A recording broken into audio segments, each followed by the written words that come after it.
I'm running out of time, every day goes by so fast. And every moment counts, baby, I don't wanna miss a thing. We can sleep under the stars, we can sleep under the stars, or hang out in hotel bars, driving somewhere in your car. We can sleep under the stars, we can sleep under the stars, under the stars.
Take my hand, and we don't need to do the things we don't want to do.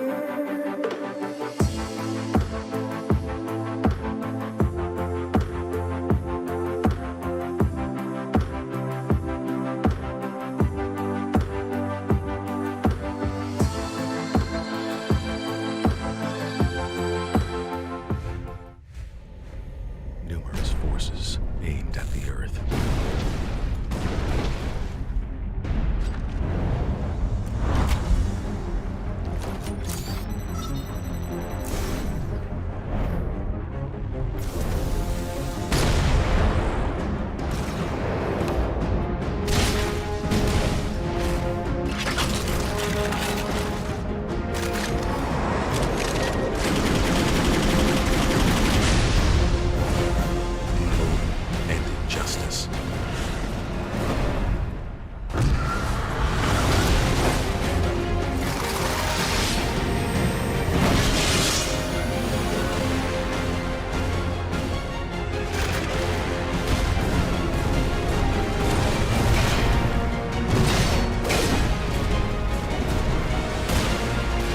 Let the glorious battle begin.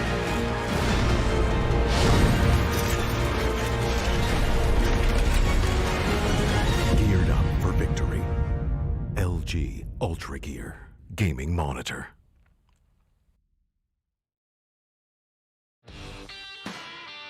I never want to make compromises when I play. I need every FPS I can take to perform at my peak. For myself, for my team, as well as for my viewers. Streaming always used to present me with a choice, either FPS or stream quality. I no longer have to make that decision thanks to AMD's 3rd generation Ryzen processors. Now my viewers get to see my gameplay smoothly. Ever since joining the team in 2018, AMD's partnership with Fnatic has given us the latest computer tech to help our performance. 3rd generation Ryzen is now the pinnacle of multi-threaded processor performance, and it's a big step up from everything else I've used before. AMD have listened to our feedback to make sure they make the best products possible so that we can simultaneously play as well as stream at the best setting. That's why I use AMD's 3rd generation Ryzen processors.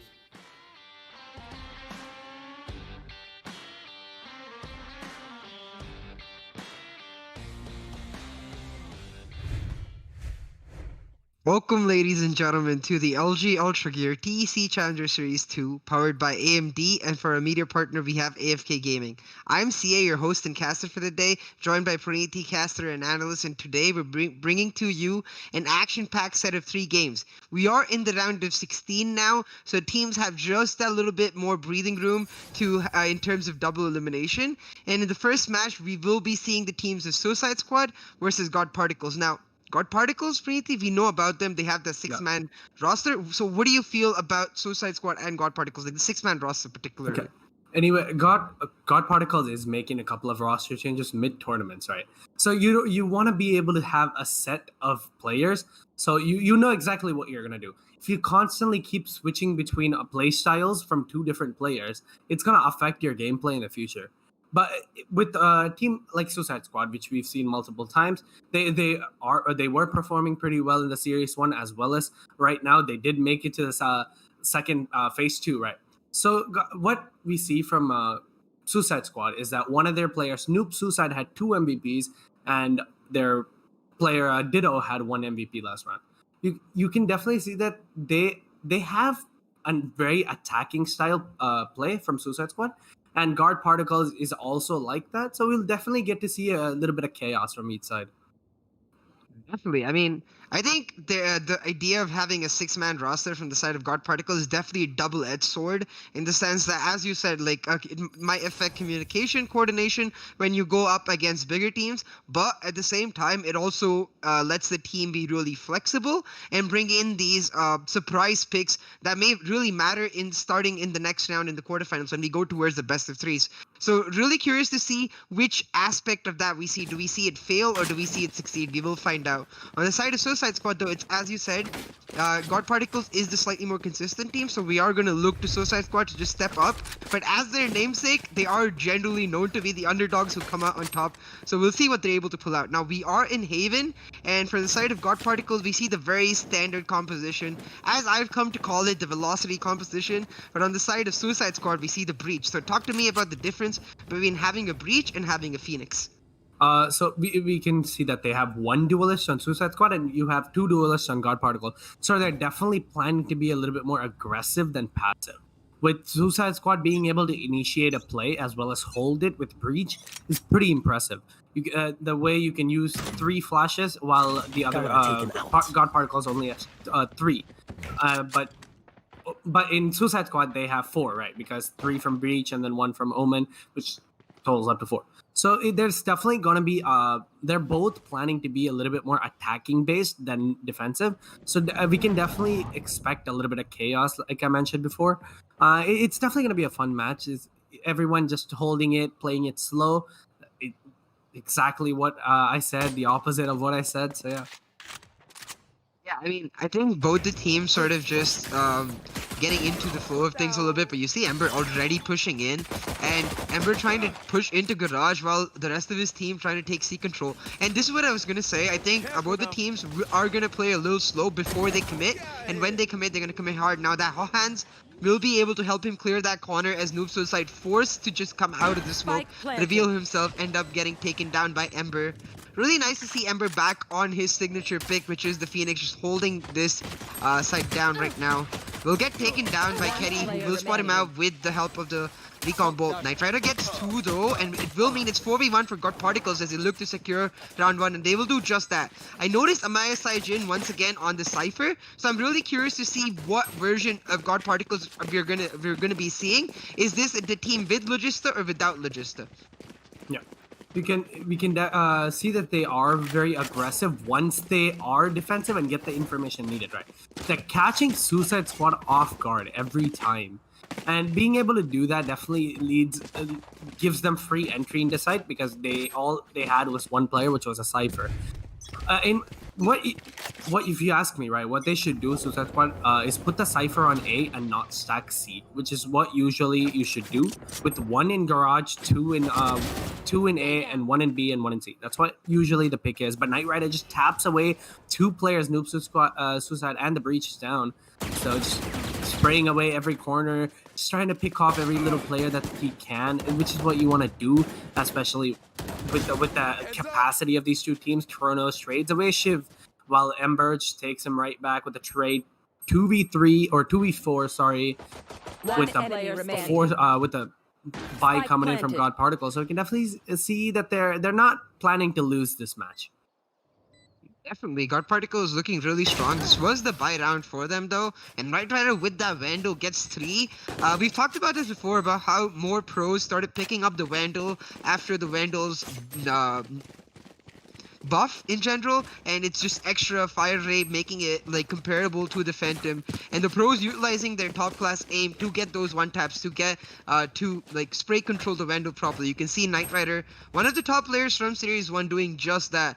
And God Particles, having lost just one member, I'm sure they will maintain their buys and not be forced to spend as much. Take a quick look at the scorecard as we go back into action. You see the buy down for both teams, and now it's up to Soocide Squad to really hold on right here, because I do feel neither composition is specifically favored towards attack or defense, both just as good on either side. So I feel like if you give God Particles a really good lead going into the attacking side, they become really comfortable on the defensive side, and it might just be a little too hard for Soocide Squad to pull back. But you see Kenny getting the first blood, and what is the buy down for Soocide Squad, so they really do have to start pulling back right now. God Particles though, looking to try get into C again, and look, getting the Shock Dart kill will be Hoax as he gets another Hoax through Garage, gets multiple, and opens up C site for God Particles to enter. The spike will go down, Amaya Sidrin planting it, and Knight Rider just on top of this, holding that angle down. A really narrow angle and a really nice spot, I must say, for Knight Rider. But Soocide Squad on their buy down, suddenly against a Cypher looking to retake, not looking as great, especially considering that they're down one man and do not have the advantage. Knight Rider gets another, and that'll mean it's 4v2 for Soocide Squad. And that, I have to say, a bit of lack of coordination, because as the Omen on the side of Soocide Squad ran away, the Cypher went in, not on the same page perhaps, or whether they want to save or whether they want to commit. The Omen Kronos does end up saving the Operator though, so some sort of silver lining, but not enough, I think. No, Kronos did make a right decision there. He didn't want to waste his op and give it to them for free. So as I was saying off camera, that Soocide Squad should put a fight against this team. What they're lacking is the defense part. Honestly, they don't have proper rotations coming in. They're just giving them free picks like Ditto. He's usually an aggressive player who played Reyna last series, and he also played a little bit of Sova. So him switching to a completely different character like Breach, who's an initiator. Sova was an initiator, but he wasn't like at the top-notch initiator, right? He wasn't really the initiator that you would pick for initiating. You'd rather pick it for the information and the recon. So the difference between his characters is that now he has to play it safe and use his things to set up his teammate. It's going to be quite harder for him because he can't go for the kills himself. As everyone's just holding their positions on Knight Rider, just holding it C long, but there is an op, so he definitely knows that there is an op. That's why he's not peeking it, which an insane game sense, because he knows that Omen is probably going to play C long if there is an op. As tags come in, rotations do come out in mid. Slowly the bomb does enter Garage as Breach uses his fault line to get any picks, but damage does not go off on either side. The wall comes out, but just gets a little bit of body tap right there on Ember, but doesn't really take away a lot of health. But Ditto, it's a save round for Ditto right now. Or is the entire team saving? Yes, Soocide Squad is on a defensive route because they are ecoing at the moment. The rotations do come in as a communications, but no, Amaya just taps away Zephyr. Knight Rider sprays through the smokes, gets a couple of tags there through the smoke. Every bit of utility is being put on here. Just there's no way Soocide Squad can enter this, and there's no way they can win it because the whole positions are coming in so well. 1, 2 Knight Rider, and everyone in their team is getting a piece of this cake, as we were talking before. Knight Rider just secures away the round with the 2K at the end. Yeah, I mean, God Particle is definitely looking really strong on post-plan positions. This is something we talked a lot about in the stages before the round of 16, where many teams lacking this simple skill that just makes you such a monster when you are holding a site. And which is why I think God Particles, they're going to be so comfortable in defense. But right here, you see Soocide Squad, at least 3 members coming down just that one angle, even the 4th member here. Just something you've mentioned before, something you should never be doing. As a team, you should almost always look to enter it through multiple angles to make sure that you cover each other's backs. Suicide Squad not doing that will go down 4-0. We have a quick pause, so we'll take a quick look at the scorecard, see how both teams are stacking up. On the side of God Particles, we notice that it's Knight Rider, Amaya Jin, Hoax, Ember, and Shivy. So no Logista once again, and this may be the final lineup for God Particles. We will find out soon though. Kronos, Kenny, Zephyrus, Noob Soocide, and Ditto making up the squad that is known as Suicide Squad. Full buys for either team. That was the eco round in the last round for Suicide Squad. So right now, if you're Suicide Squad for ET, what do they need to do different? Because I feel like you cannot lose as hard on defense if you want to make a comeback on the attacking side. So what I said before in the starting of the match, right? They should put Cypher on A, which instead of putting Cypher on A, they put their duelist on A with the Cypher's traps to back him up, so you can watch flank and everything, which is perfect for him. And No Soocide just holding, with the camera into garage. He is playing a very bad angle, I would say, because this angle, it's a one and done angle. If it's a trade angle, that's how you play it. Because right here, if you get a kill, they're going to spray through that wall and there's no way for you to escape. So you should always stay on the right side of the wall, which I had to learn the hard way. So being on the right side of the wall is way better because unless you're a duelist such as Jet or Reyna, after you get a kill, you can't really go unpunished. So Noob Soocide, he needs to figure out exactly what he wants to do here. And Suicide Squad really... they need to figure out how they can better the rotations and they can better their communication with each other. On defensive side, losing 0-4 is going to be quite hard on themselves. So they better start picking it up as a match do start. 11 seconds left on the clock. Buy phase is about to end, and we could definitely see an aggressive stack on mid coming in from God Particles.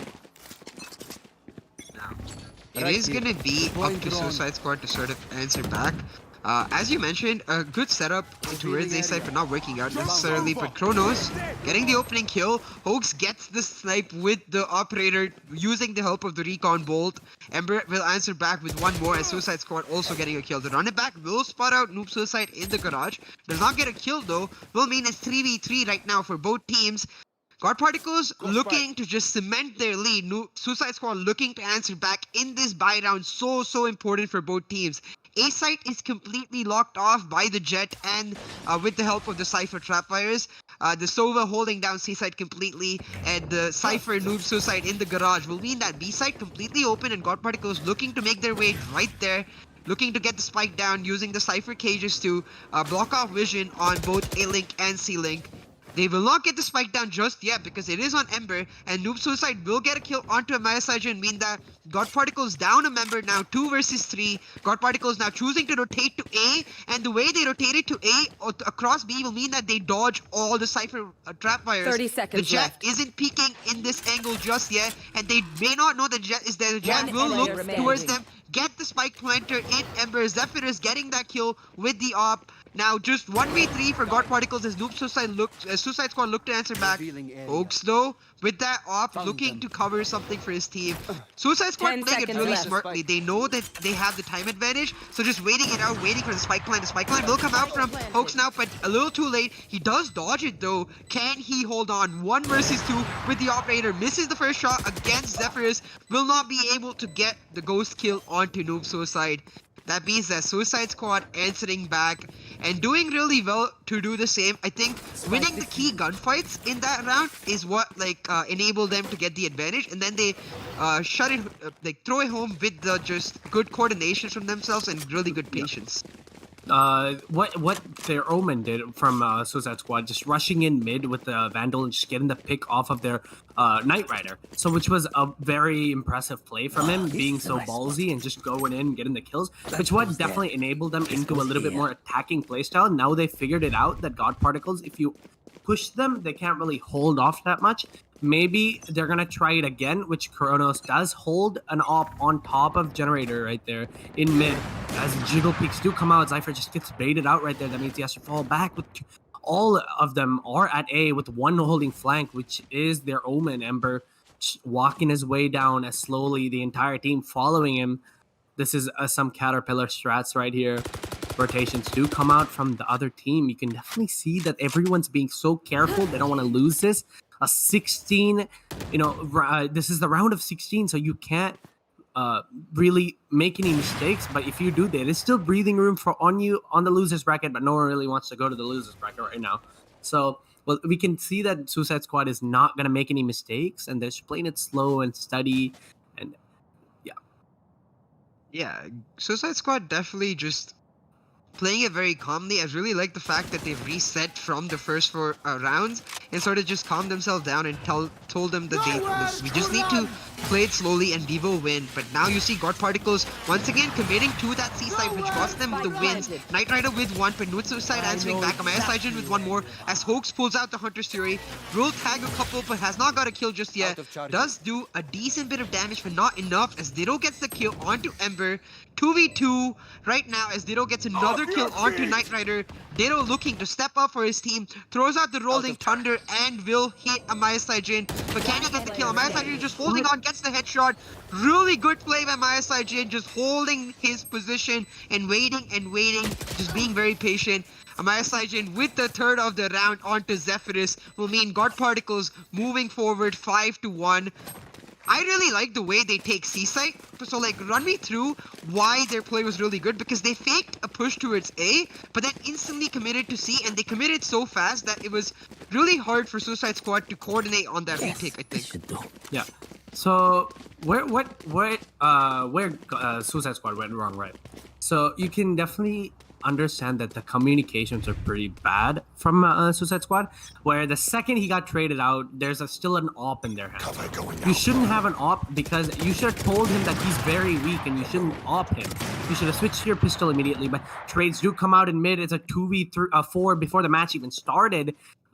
Shiv just picking up Ditto right there. Noob Suicide gets taken out by Shivy. I can't even call his name right before he gets picked off. This is just a massacre. Kitty with another onto Shiv with a Ghost just being able to tap away easy, but I think he should definitely save a gun here. He shouldn't really get too aggressive, or if he's that confident with 60 HP, he should go for it, but no, is gonna definitely plan to save the op and just hold on spawn if he can, or go to C long, just hold something. You understand, you have to understand from Suicide Squad's point of view, okay? What they're planning to do is they're trying to get aggressive, but they're not winning their gun battles. Yep. That is the problem. The second they figure out, like they study their aim and they figure out how to aim, they'll definitely have a chance to, get better, get more rounds. Definitely. I think it's also a question of synergies between like both players who are rushing, like for example B-side, as just happened right here. You see the Jet rushing forward, but the Paranoia did not come out on time for the Jet and he ends up getting taken down. Chronos answers back, but like at that point it's too late, because it just sort of informs all of God Particles that hey, there's multiple members of Suicide Squad rushing me. All we have to do is answer back. And the one thing that God Particles have on point, amongst other things, is their communication. They look so strong every single time, relaying information from one person to another, so that small mistake ends up costing them so much. But that was the eco round for Suicide Squad. Now you can see with the full buy round, Suicide Squad looking to pull back, but 6-1. Any round God Particles get at this point is a bonus for them. Now Knight Rider getting the kill onto Zephyrus. Him stepping back just a moment too late after missing the first shot will cost them. I really like the way God Particles are approaching this attacking half. They're either really fast, or they play it really slow, but then they commit to a site really fast. So just keeping their opponents questioning their judgment as to what exactly God Particles gonna do. Now with a 5v2 man advantage as Amaya Saijin looks to push in onto the Sova. Just holding down the angle. This so difficult against God Particles at this point. So difficult to retake that site against this coordinated team. Ditto alone on Heaven will find a headshot onto Shivy, gets a kill for himself. Still 2v4 as Ditto and the Sova look to fight back. Kenny will get taken down by Amaya Saijin, and Ditto just jumps to his death as Knight Rider fighting that sick off shot into Heaven. I wish I could see that from his perspective. That was insane. The second he jumped out, there was like a clean shot to him. That was honestly impressive. Can I see it from his angle? No, right? Yeah. That was like where Ditto made a couple of mistakes there. He shouldn't have really done that, what he did. They should have opted for saving because it was to be 4, but they already saved way too many rounds. Having only 1 round in their hand, it is going to be probably another eco round for Suicide Squad. Never mind, they have semi-buys with 25 shields, and there's an op there. If Kitty peeks this, he's gone. He's dead. Don't peek it, bro. As he realizes there is an op on long. 2 people by the sounds of it. So there should rotations possibly coming out. And rotations do come out from Ditto going out to C and 2 mid and 1 A as they do, God Particles do stack mid at the moment. There is no chaos yet, but once they meet, there's definitely going to be chaos. Hoax with the drone just trying to pick off any players that he can, get as much of information that he can, which is not what Suicide Squad is doing, where they're not using the drone as much. You can just definitely see that they're just using it, but pushes do come into mid as chaos does come in, but no Hoax. Kronos right there to pick him off, but it's just the ult, but getting traded off by 2 players immediately right there. So Suicide Squad already on a weak spot with 4 HP on Amaya. Both of the Cyphers just almost without a wall there. That's going to be a massacre. Zephyr's just falling back with the op in his hand, getting any mistakes, but no, Amaya still with 4 HP, still gets a kill on a new Suicide. That's what I mean. They're not concentrated enough. They don't play as a team. Kitty and the Zephyr is left in the match. Sprays do come out, slowly just peeking out everything that they can. And ouch, that's gotta hurt from Zephyrs. Just getting taken out by the off on Knight Rider, holding an impossible angle. Amaya with another clutch with 4 HP in his hands. Zephyr's not expecting Knight Rider at that angle whatsoever. Knight Rider using his updraft really well to position. Right here you see, just holding that window really well. But the one thing I will note for Suicide Squad is that they haven't changed their positioning at all. It's still the Jet on Zephyrus on A site with the help of the Cypher Trapfires to save his flank. It's still Cypher in Garage using his camera to spot people out. And it's still the Sova, and it's just the mid and A spot that keep getting, sorry, C spot that keep getting changed. So no real like changes for the side of Suicide Squad means it's really easy for God Particles to push through. But just as I say that, they do make the changes. Now you see Cypher and Jeb both on A side in what I believe should be the eco round for Suicide Squad. Kenny will take down Hoax as Hoax a bit too aggressive. Ditto with another really smart plays by Suicide Squad right here as they look to push in, look to pull it back, but at 8-1, they need to make a statement right now. Zephyr is getting a kill for himself, will mean that it's 5-2. Suicide Squad looking to answer back, but is it too little too late? We will find out. Suicide Squad 5 versus 2, just looking to get around for themselves. But Knight Rider gets a kill onto Zephyrus.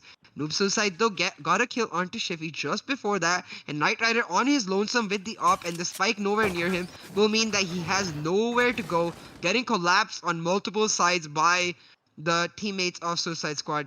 They're just standing around the spike. They're like, look at the spike, hold the spike, we have no other job, and that's exactly how they should play. Knight Rider though alone has his ultimate. Can he clutch through? Gets 1. Suicide Squad really low. If anyone could do this, I would say it would definitely be Knight Rider on the side of God Particles. Knight Rider looking to pull out this huge clutch plays. Uses his updraft but misses the knives, will mean that Suicide Squad pull around back. And talk to me about the aggressiveness of Hoax right there into C long.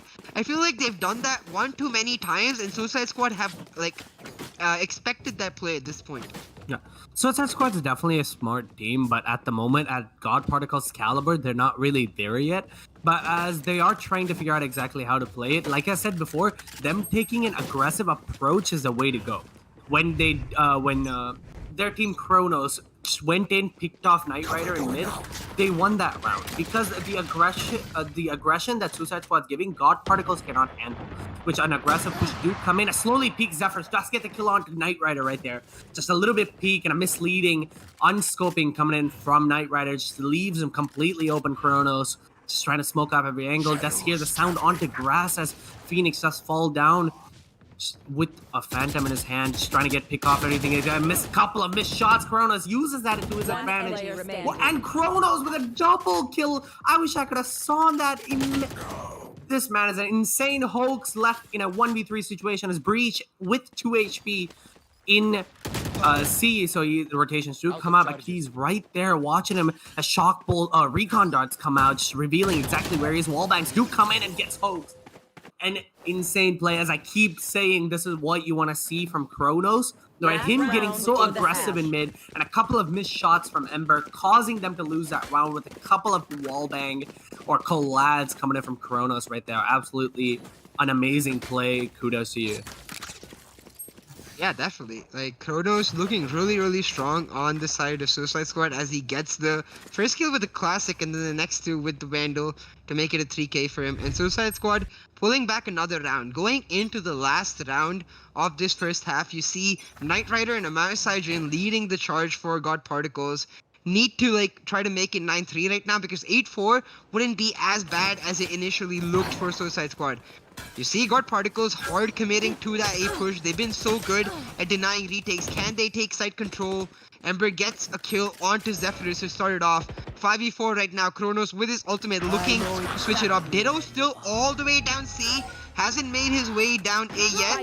And you see Shivi get taken down by Kerry as he ults into the defender side spawn. Will get caught out. Will mean it's currently 3v3. Kerry with the Hunter Fury does tag one but does not get a kill for himself. Noob Suicide gets a kill onto Maya Side Jin, and the retake suddenly looking much easier for Suicide Squad with the help of the neural theft from Noob Suicide. Can he get a kill onto Ember right here? Will not, as the Cypher Cage is blocking out vision. Didodo gets a kill onto Hoax, and it's 1v3 for Ember. Ember with his third, looking for his ace as well as the last round clutch of 4 God Particles. Will not be able to get it as Ditto with the Rolling Thunder concusses him and gets the kill. Suicide Squad making it 4-8 all the way from 8-1. Definitely carrying the momentum in their direction going into the next half. Yeah. They are a very Switching sides. aggressive team, so Suicide Squad's definitely, they can definitely pull this back. Okay? You can see that every time they have the aggression, they're winning the round. So if Suicide Squad does play it out properly, if they do play it with strategical way and proper, just mindless rushing, which I should say, they should definitely be able to secure the next few rounds and possibly tie it up. 8-4 is not that bad for attacking, defending side, but it's still, it is a disadvantage for Suicide Squad. If they do pull it back, this would be insane to watch, as this is the round of 16, phase 2, and as every team is getting a moment to breathe, because there is a double elimination point where you can go to loser's bracket if you do lose. Definitely, and given the fact that we're in the top 16 half of the tournament, every team deserving of its spot here, able to make a comeback. So we will look out for what Suicide Squad able to accomplish. But now you see God Particles on the defensive side, using the Cypher at A to solo hold on the site, and stacking B, allowing Ember to be just a little bit aggressive with two members holding down C and Garage. Suicide Squad now looking to make their way towards A. I'm not so sure if they will be able to take the site because Amaya Saijin has proved so good at controlling a site by himself. We'll see if they're able to do that. The camera spotting out both the entry points into A will slowly but surely spot out the move of Suicide Squad right about now. But God Particles with just 2 members on site, if Suicide Squad commit to, as you mentioned, like they're really good at that hard rush playstyle. If they go for the hard rush, they might just be able to take site right now. The fault line coming in to flash the camera and deny any vision to my Saijin right here as they take site control. No blood lost just yet, but there will certainly be some when God Particles try to retake the site. 5v5 right now, but the kills will start going down, and when they do, they will go down instantly. The flash coming out will flash out Amaya Saijin, not letting him peek just yet. The Knight Rider with that one tap will get Kronos.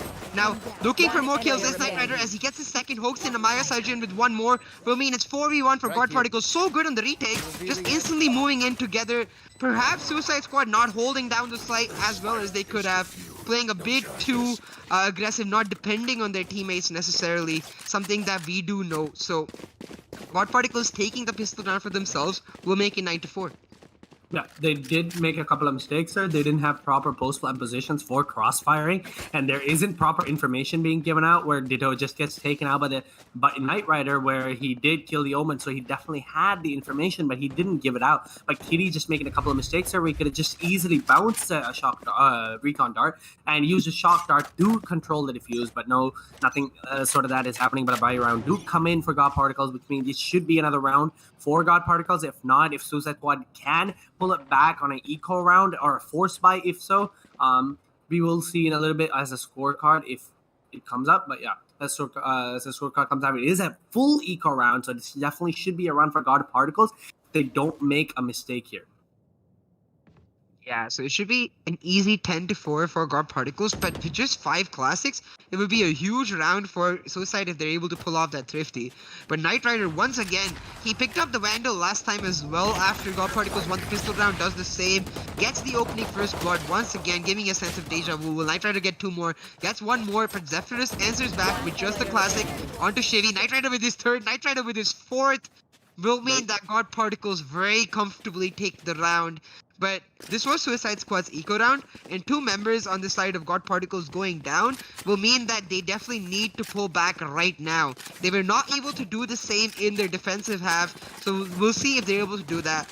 What would you suggest for Suicide Squad in terms of the strategy they need to adopt? Do you think they need to play, they've been playing a little slowly, or do you think they just need to 5-man stack a site and go for it? 5-man stacking is really not what you need. I think they should play back and wait for picks. But God Particles is giving none of that. They don't want to give them picks, but they are. Exactly what you said. They are going to do it. Where 4 people on mid, and the bomb is going into garage, but Knight Rider is right there, scoped in, and tries to, just get a kill right there. But the flashes do come out as people now do try to enter, but everyone. This is just communication mishap as everyone rotates. Knight Rider with 1, 2, Hoax with another, Cypher trading back on Ziff, Ditto with another onto Knight Rider, Ember right there taking out 1v3 situation, but Ditto with another onto Ember, 20 HP. Can he clutch this? If he's got no noobs, Maya gets the kill onto Ditto. It's a maniac play from God Particles where communications are so important, and the rotations, a second of flash goes out, a second of smoke or anything like that, the second a footstep is heard, the communication do happen, which gives them a rotation, and they aren't be able to utilize the kills that Ditto is getting, or like the other team's Jet is getting. They just have to be able to use it, and the flashes, you flashing left side and going right side, is a little bit so yeah, they should definitely be able to figure out they should, if they want to pull this match back, they need to be consistent. Okay, every time they need to get a pick. If not, just fall back, play for another pick. Pick is how you play against a team like God Particles. Yeah, definitely. I think that's what worked for them in the first half as well, when they're able to pick off Knight Rider as well. But you see Kronos leading the charge now, going for another hard push down C Garage. Do not get the initial pick, instead it's going to be Ember, but Ditto answering back will mean that they can try to make a push, but Hoke, Shivy with the 3rd. Shivy really stepping up. I feel this is the first time we've seen Shivy with the multi-kill, but Shivy stepping up huge from the bottom frag position will mean God Particles moving to their match point. Now, we did see at the start of the round that Suicide Squad, they chose to go for the half buys. You saw the Phantoms with the light shields. You saw a Spectre with the full shield. So not choosing to eco, which is what we would suggest for a team at 11-4. But that will cost them now when God Particles look to settle the match with match points. So Suicide Squad, now you see with very inefficient buys overall, looking to pull it back as God Particles look to take it home. Another force buy do come in from Suicide Squad, but Knight Rider's right there with a 2k with the AWP.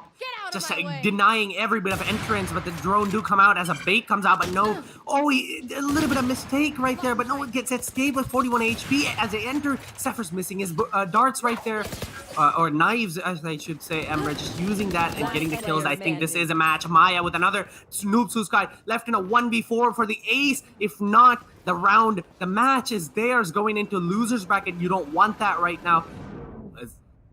A little bit of juking the drone right there. Soocide can possibly clutch this a 1v4, and everyone is on guard. They don't want to lose this. Soocide with all the pressure on him, with the world watching him at the moment. Information is given out, but the player Knight Rider is coming right behind. The rushes do come in. Knight Rider gets taken out by Soocide. 1v3, all does come out. 36 HP. Can he clutch this? If he does, I'm gonna be out of my mind for this one, as the rotations do come in. 30 tries to go to seconds C, but there's Shivy is right there giving the information away, making too much noise on Noob Suicide's part. 25 seconds left on the clock, 36 HP. Rotations do come out. One is already on C. The information is given and passed on to Noob Suicide. Can he clutch this? Coming up behind, doesn't realize Noob Suicide with another onto Hoax.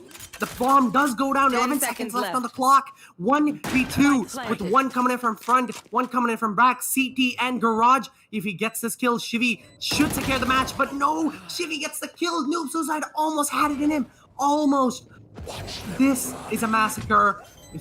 Kudos to you being almost able to clutch that round, but God Particle securing the win, moving on to the round of top 8. Defenders win. Particles 13-4 will move on to the quarterfinals of the LG Ultragear TEC Challenger Series 2. God Particles looking really strong. We did mention earlier that we want to see a bit more consistency from them in terms of the squad, and I believe this is the exact squad we got to see last time. So God Particles sort of settling into what they want with that trump card in their 6th man still left to go, looking like a really good team. You see Knight Rider with the 424 ACS, 27 kills, more than double off the next player on his team, will be absolutely huge. The MVP for his team. God Particles looking absolutely insane, but Soocide Squad, they still have a chance. We are in the round of 16. As we mentioned, it is double elimination, so Soocide Squad will be moving down into the lower brackets with a chance to come back into the tournament. We certainly hope they learn from this and pull it back. But let's talk about the entire match as we look at it through the AMD to live the moment. Let's talk about what Soocide Squad could have done differently. Yeah. So at the starting of the match, Soocide Squad did look a little bit bad, I would say, where they didn't really have the defense on their part, which in the future matches they should definitely consider stacking a site with Cypher and Killjoy. But if they do stick with this genuine lineup that they have with Breach, where they're not able to utilize the Breach's ability for holding sites, so they should definitely think about using Killjoy as well as Cypher. But they miss shots, miscommunications, everything is childish mistakes made by Soocide Squad, like a noob team, I would say. But you can definitely I expected more from them, as they did make it to the round of 16. You don't want anyone saying it's just luck. You just got bad teams at the start. So Soocide Squad can still make this work. They can come back to the winners bracket in the grand finals and be able to pull it back in the losers bracket. So I'm definitely hoping to see Soocide Squad making more wins and definitely not losing it here. I want them to be able to come back and not lose their confidence. So just make a couple of mistakes. If you are rewatching this clip, understand that you did a tiny bit of mistakes playing angles such as where Hoax just got the kill on the Kitty, like one and done angles. You don't want that when you're fighting an insane team. Yeah, you don't want to rely on pure trades to win the match. Definitely try to get an edge against teams like God Particles, because without that edge, they will not be able to pull through. And I think that point is echoed in the fact that in the 4 rounds they did win, every single time they were able to find the opening first blood, every single time they were able to find that edge for themselves. So Soocide Squad definitely need to look for just that as they move on to the lower brackets. I will say that similar to their namesake, the Soocide Squad, they are generally a squad that goes down at first but just rise up again. So we will still keep our eye on Soocide Squad, see what they can accomplish. On the side of God Particles though, I have to mention the communication so on point. Like as I mentioned before, I expected them to be much more comfortable in defense, and that they were. They went from 18-4 to 13-4, picking up every single round on the defensive half. So God Particles looking amazing. As you mentioned, that Killjoy Cypher not coming through, but let's assume for a second perhaps they cannot play Killjoy. How would we build this breach differently? Because I am really interested in this breach. I do think they could have done a much more better job of it, especially against the God Particles composition. So I've seen Ditto play and I have fought against him, so I would definitely say giving Ditto breach is a little bit of bad options on Soocide Squad's part. They should definitely give him a little bit more attacking based character, or his where I've seen him play Sova, which is a better initiator at the moment, because you don't have as much as information with Kitty not being able to play Sova very well. But you can understand that Ditto is one of the top fraggers for Soocide Squad. So they should give him a duelist and let him play that, and he can definitely provide more for Soocide Squad. You can definitely understand that he can change the team if they just have a little bit more support from his team. Yeah, for sure. I think, as you mentioned, right, Ditto, he was on, we usually expect the breach to be setting up the fault line for somebody else to peek. at least both of us, we would like to see ditto on the somebody else to peak agent rather than the person setting the flash up for his teammates. So we'll see if Suicide Squad are able to make those changes, or perhaps it's a question of multiple players on their team not being able to play different agents. We will see what they're able to do. I certainly hope they will be able to review. But that was game 1 between God Particles and Suicide Squad of the day in the round of 16. We will be back really soon for a lot more action. I know the next 2 matches everyone is going to be really pumped for. So do stick around. Make sure to like, subscribe, hit the notification bell to have constant updates on the streams. In the meantime, while we set up for the next game, if you'd like to do some shopping, check out the links in the description below. We have some amazing deals for you. But that was game 1 in the round of 16 upper bracket of the LG Ultragear TEC Challenger Series 2, powered by AMD and with AFK Gaming as our media partner. We'll be back real soon for game 2, so see you soon.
I'm running out of time, every day goes by so fast. And every moment counts, baby, I don't wanna miss a thing. We can sleep under the stars, we can sleep under the stars, or hang out in hotel bars, driving somewhere in your car. We can sleep under the stars, we can sleep under the stars, under the stars.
And we don't need to do the things we don't wanna do.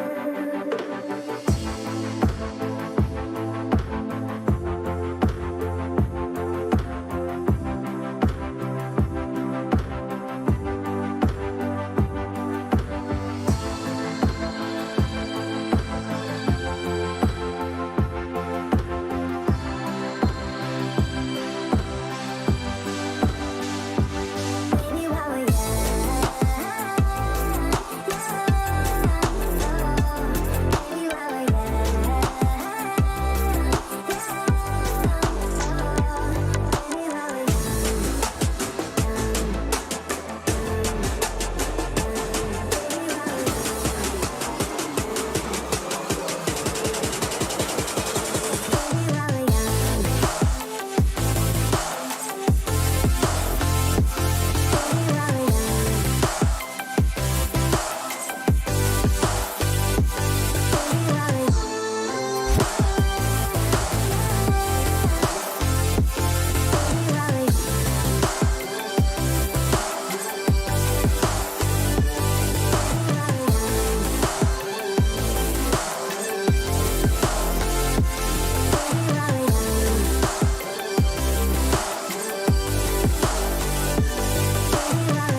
aimed at the Earth.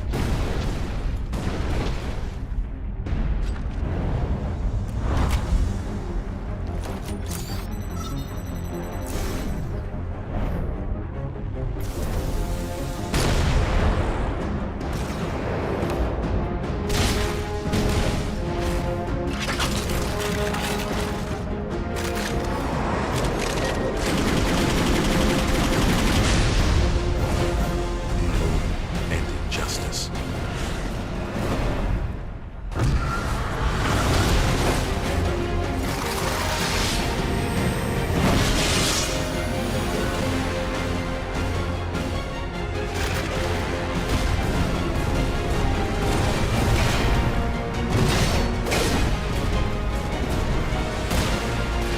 Let the glorious battle begin.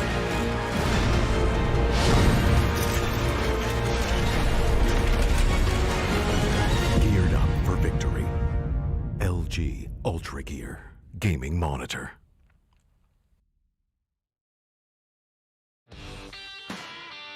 I never want to make compromises when I play. I need every FPS I can take to perform at my peak. For myself, for my team, as well as for my viewers. Streaming always used to present me with a choice, either FPS or stream quality. I no longer have to make that decision thanks to AMD's 3rd generation Ryzen processors. Now my viewers get to see my gameplay smoothly. Ever since joining the team in 2018, AMD's partnership with Fnatic has given us the latest computer tech to help our performance. 3rd generation Ryzen is now the pinnacle of multi-threaded processor performance, and it's a big step up from everything else I've used before. AMD have listened to our feedback to make sure they make the best products possible so that we can simultaneously play as well as stream at the best setting. That's why I use AMD's 3rd generation Ryzen processors.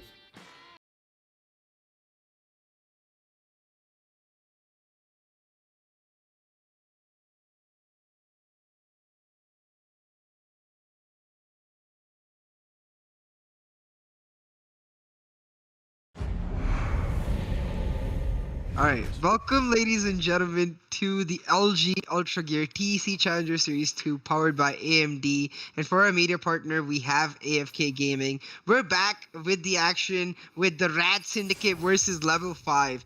Now, I'm CA, your host and caster, joined by Praniti. Praniti, talk to me about Level 5 because we know this is a newer team as compared to RAD Syndicate. They haven't made it to this stage of the tournament in the Series 1, so definitely improvement showing from Series 1 to Series 2. That's a really wholesome story for me to see. Yeah. So level 5 is I've seen them and I've played against them, and I have definitely seen that they are a good roster, but they definitely don't have the caliber of RAD Syndicate. But if they did make it that far and they did, make some place changes, strategies with themselves, you definitely. I've realized that level 5 does have 2 rosters.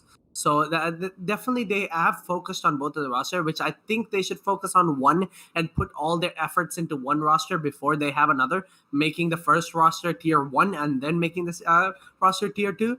But they have a plan, so we'll definitely get to see what's going on.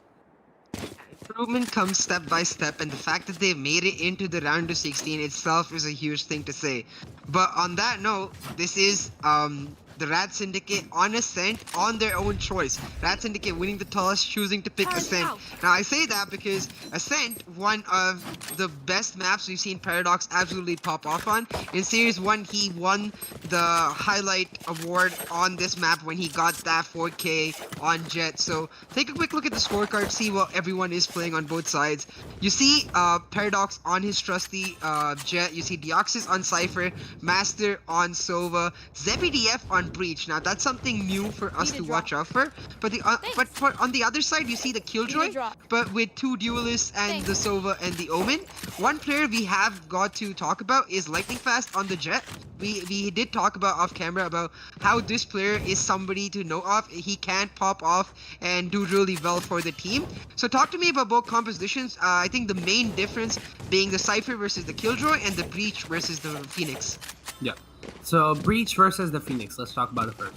Phoenix has more information-based player if you play him right, because you can use his last ability, which is the run it back, to go in, get the information, get a pick if you can. So that you would definitely have to watch out for that. But with Breach, all you have to do is set your teammates up. And with the RAD Syndicate being one of the top teams, and they do have 4 flashes at their hand right now, they're definitely going to be communicating, and they're definitely going to ask. And ZBDF should definitely be able to give the flashes and the initiate required, as I think there is a pause round right now. Them just trying to figure out if there's a disconnected player or not. We'll talk about how Killjoy versus a Cypher works. On Ascent, in my, what I have to say is that Killjoy is definitely the better agent, because on A site there's a little ledge on spawn where you can place your turret, which takes care of anyone pushing, and you can't even spot the turret, which is so incredible that I would definitely pick Killjoy over Cypher any day on Ascent. And on defending side, their Killjoy can be used for retakes, and you can use it for many different places. If you place your Killjoy ult on Boathouse, or sorry, not Boathouse, Boat, which is where the switch is at for mid market. That if you place it there, the entire site's yours. We did see an insane play from Rexy when yesterday when they did what the Killjoy did against Rexy, but it almost worked if Rexy didn't just pop out of his mind off.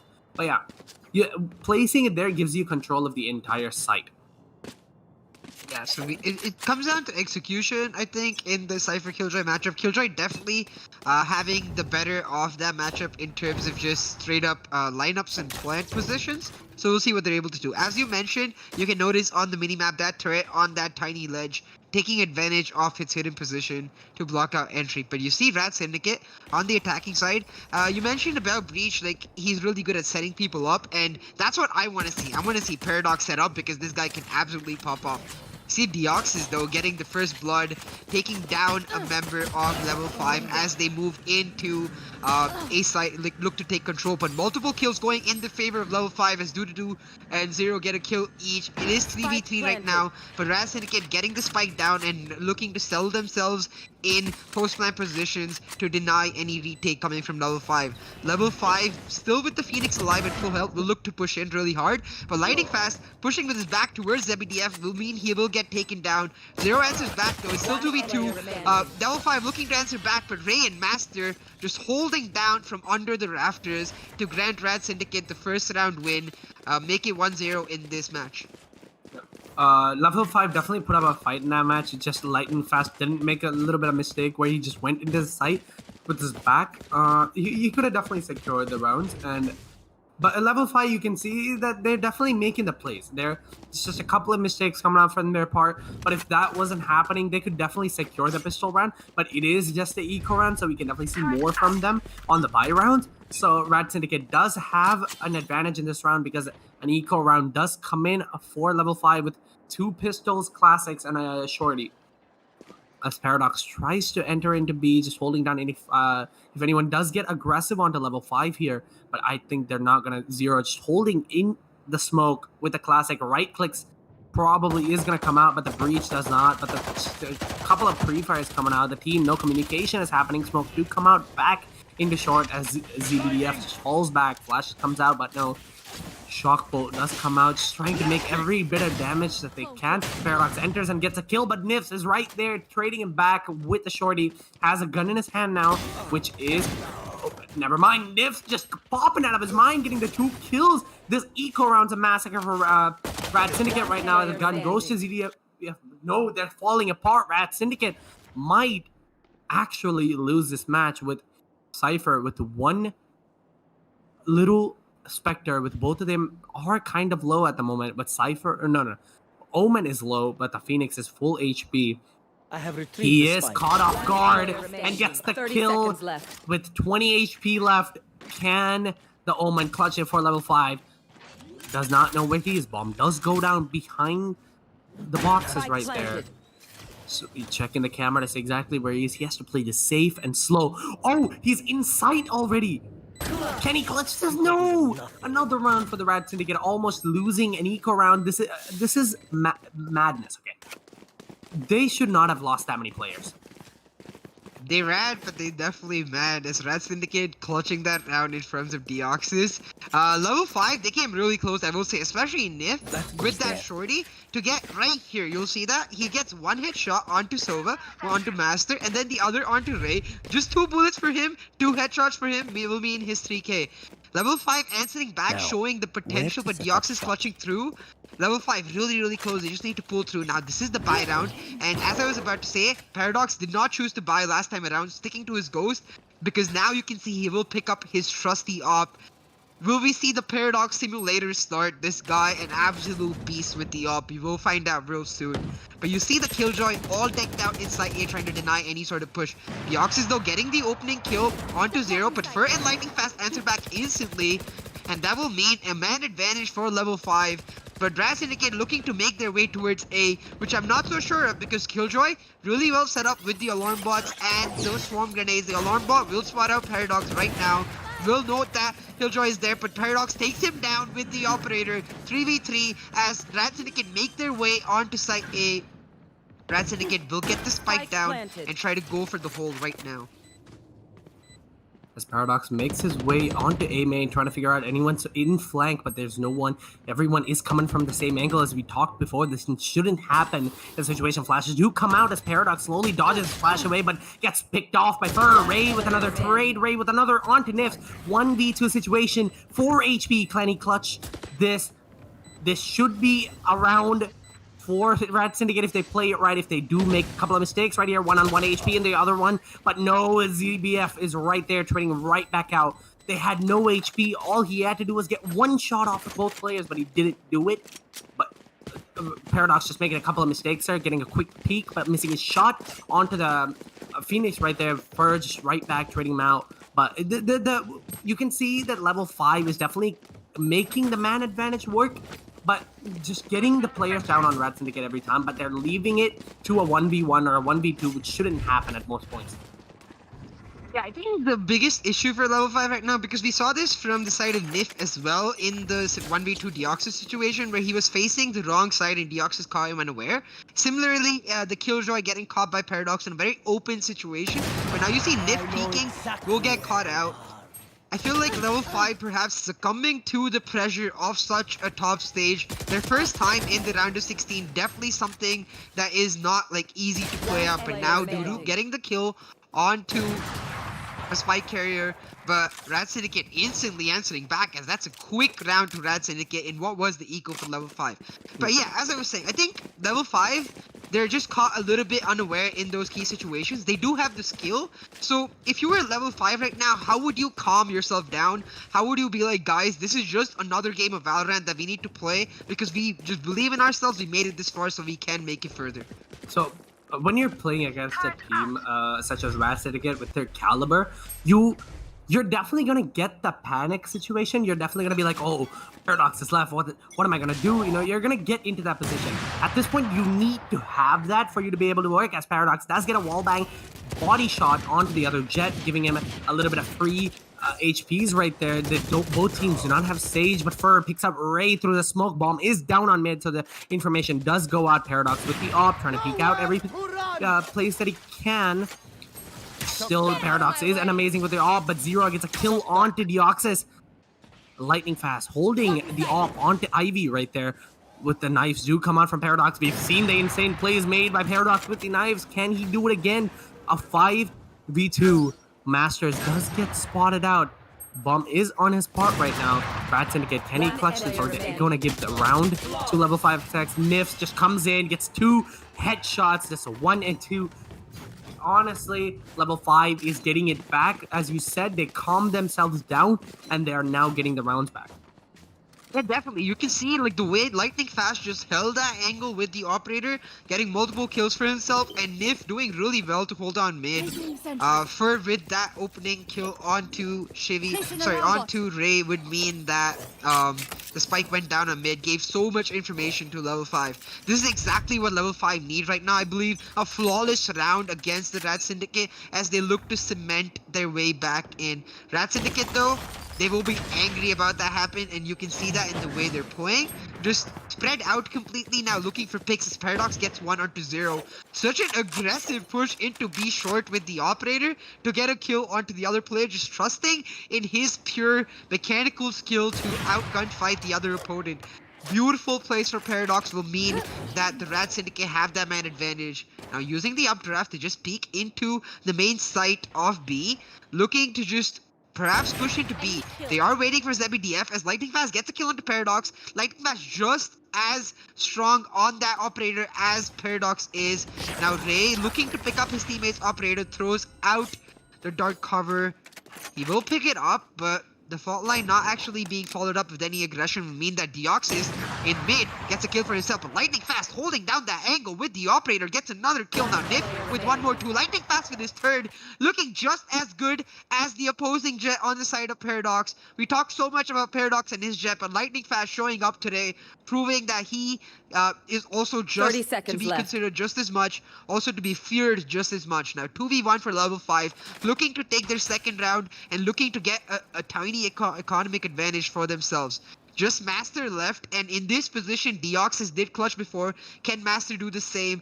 Deoxys will have to go for it right about now, but Lightning Fast, every single angle he holds, he expects, he waits, he's so patient. And you've mentioned so many times, we've talked about so many times about how an op player needs to be so patient.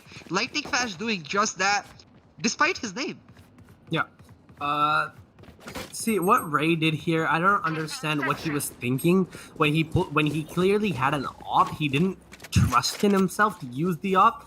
But Lightning Fast did get a 4K on that round, which should not really happen, with Paradox just making a couple of mistakes there with his reaction time isn't as good as Lightning Fast, with 7 kills leading the board for a level 5, and Deoxys 6 kills. Paradox is not performing as well as we've seen before, but it is the first couple of rounds. It's only been 6 rounds, so we can definitely see more.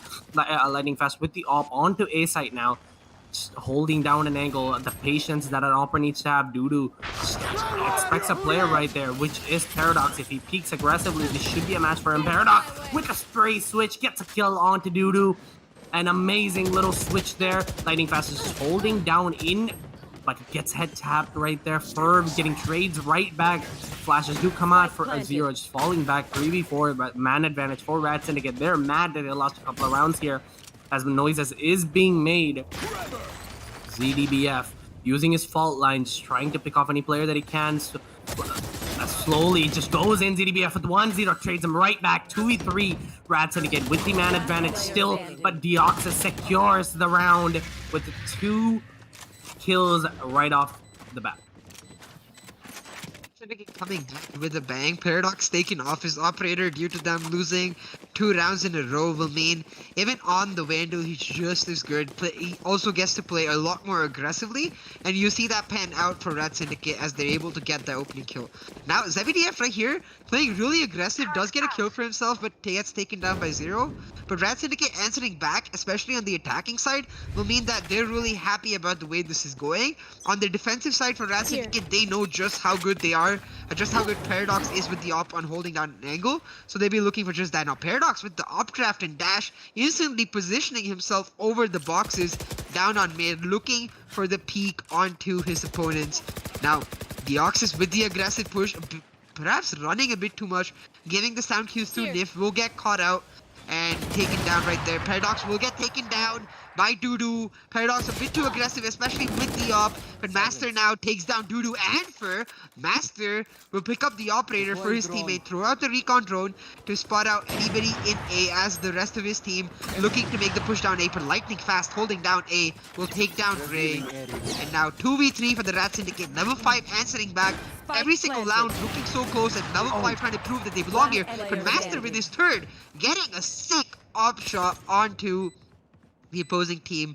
1v2, we've seen Master in this situation before with the op as well. Can he pull through? He cannot, as 0 takes him down, and they will be able to get the defuse right here and win the round. Level 5, 5-3, looking really good, much better than we expected them to look. Yeah, level 5, I definitely expected that they would be a little bit of dominant performance from the RAD Syndicate, but the RAD Syndicate is they're just a little bit lacking right now, but the shot from Master was pretty insane. but Zero just securing a trade right back, which shouldn't happen, especially when the other team has a man advantage. You need to be able to peek together and play together. A missed shot from there, causing him to lose the round. But a 3-5 on defensive side isn't really bad for RAD Syndicate. They do have the lead on attacking side. Once they come to defense, as we've seen, many plays from RAD Syndicate where they did make, and they were pretty good at holding the site. And they do have almost all of them are information-based players, with Sova being able to hold a site with a dart. We get the information on ascent, which is really important, and Cypher holding down, and as well as Omen's smoke, which can be used to hold down, and Breach with his initiating plays he can hold down. So the defensive side is looking pretty strong for the RAD Syndicate, but you definitely have to give kudos to level 5 because they do have 2 players. Paradox taps away onto Dudu right there. He does have his ult. We've definitely seen him use his ult pretty well. If he does pull it out, as he slowly gets the gun with his smoke, falls back with smokes to come in from lightning fast. He knows exactly how to play this. He's waiting and playing it patient as possible. He knows exactly where he is.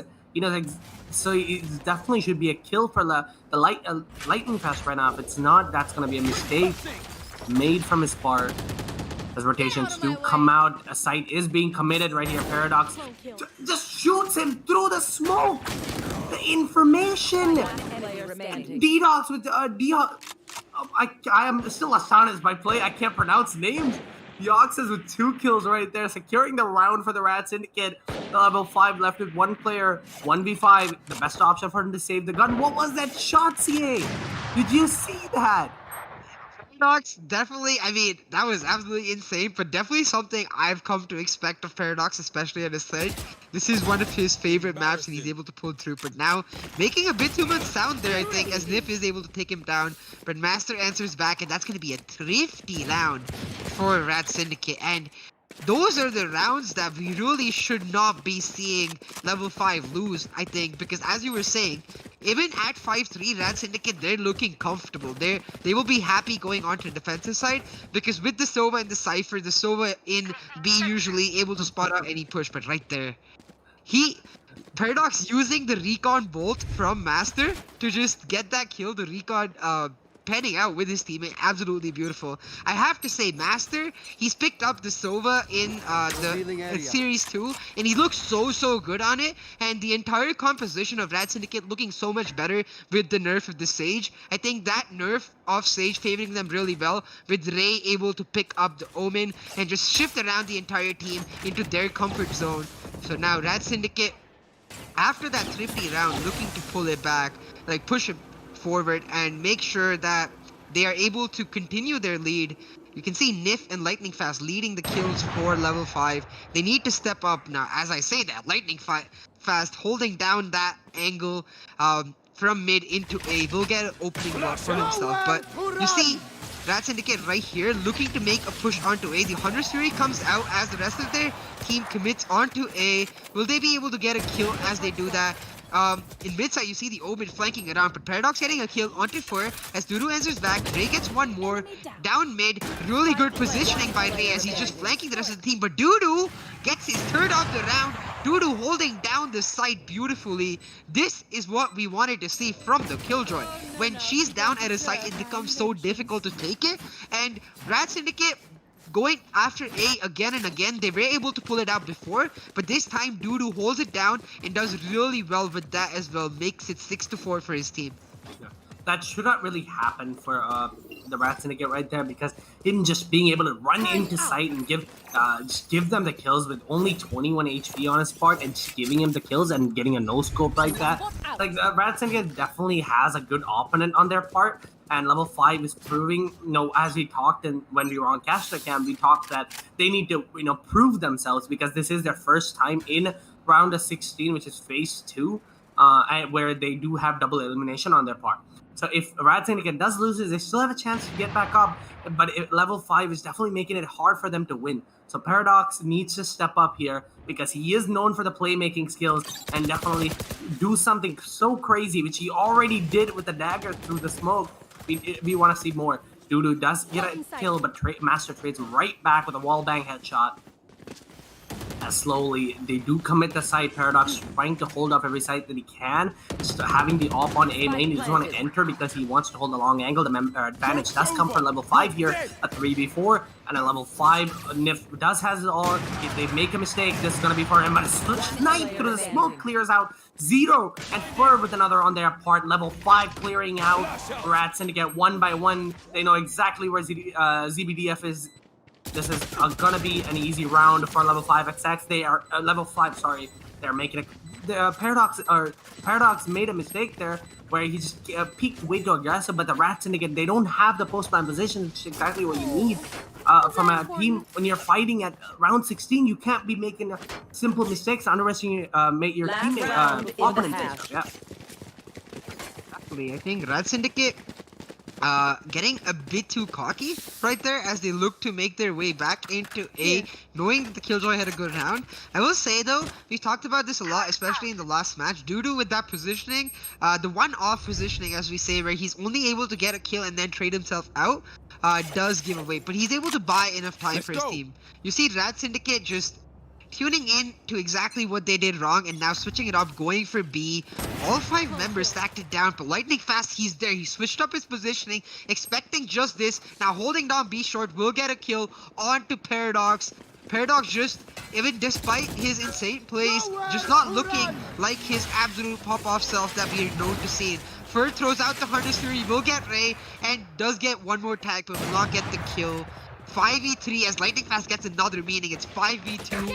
Level 5 looking to make it even once again, and I have to say, with the way the round started, with the way we were expecting this match to go, this is a brilliant score for level 5. But Master gets a kill onto Lightning Fast. Deoxys uses his Neural Theft, will spot every single person out. The Killjoy ultimate does go out, and they have to make their way out of it real soon, otherwise they are gonna get detained and taken down to their jail cells. They will make their way out, and they will look to push mid, but Nif holding down mid, gets a kill onto Deoxys, has another flash in his hand, throws it out, does flash out Master, and looks to push aggressively. But Master gets one, Master will not be able to get another, and that will make 6-6 for level 5 in this first half. Pulling it back, looking really damn strong while they did that. Level 5 looking like a worthy opponent to RAD Syndicate, and irrespective of how this match goes, I'm going to keep my eye on this team because I think they can make their way out of the losers bracket if they do lose this. Yeah, we can definitely see that the comeback that they made was pretty impressive. The RAD Syndicate does need to pick it up here. They can't let them win any rounds on defense. We've seen RAD Syndicate on defense, as I mentioned before. They were pretty good as a turret is placed in a very obvious spot, I think, by Doodoo, but still does its spot, which is get the information that it has to. So what they're doing right now is they are stacking A. Does what they assume that they are going to push A, which is exactly what's happening with Bomb is being with the Omen on mid. Yeah, you see now Paradox playing really aggressively, and as you mentioned, that stack by the Cypher on B and enabling that stack on A, given the Cypher on B, enabling Paradox to play aggressively. As you mentioned, Paradox definitely, like, we keep saying his name because we expect so much from him, and we would want to see him step up because we have seen him do that before.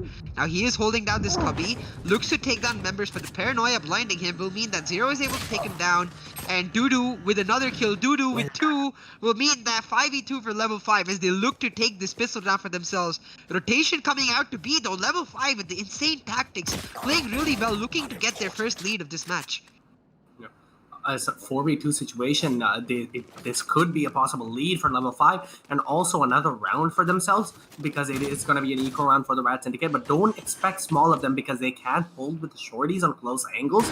So we can definitely understand how RAD Syndicate is playing. They're trying to be a little bit more passive, which I think they should be a little bit more aggressive compared to level 5 XX because they possibly can win the gunfight because they're level 5 or the RAD Syndicate's aim is a little bit better in my opinion.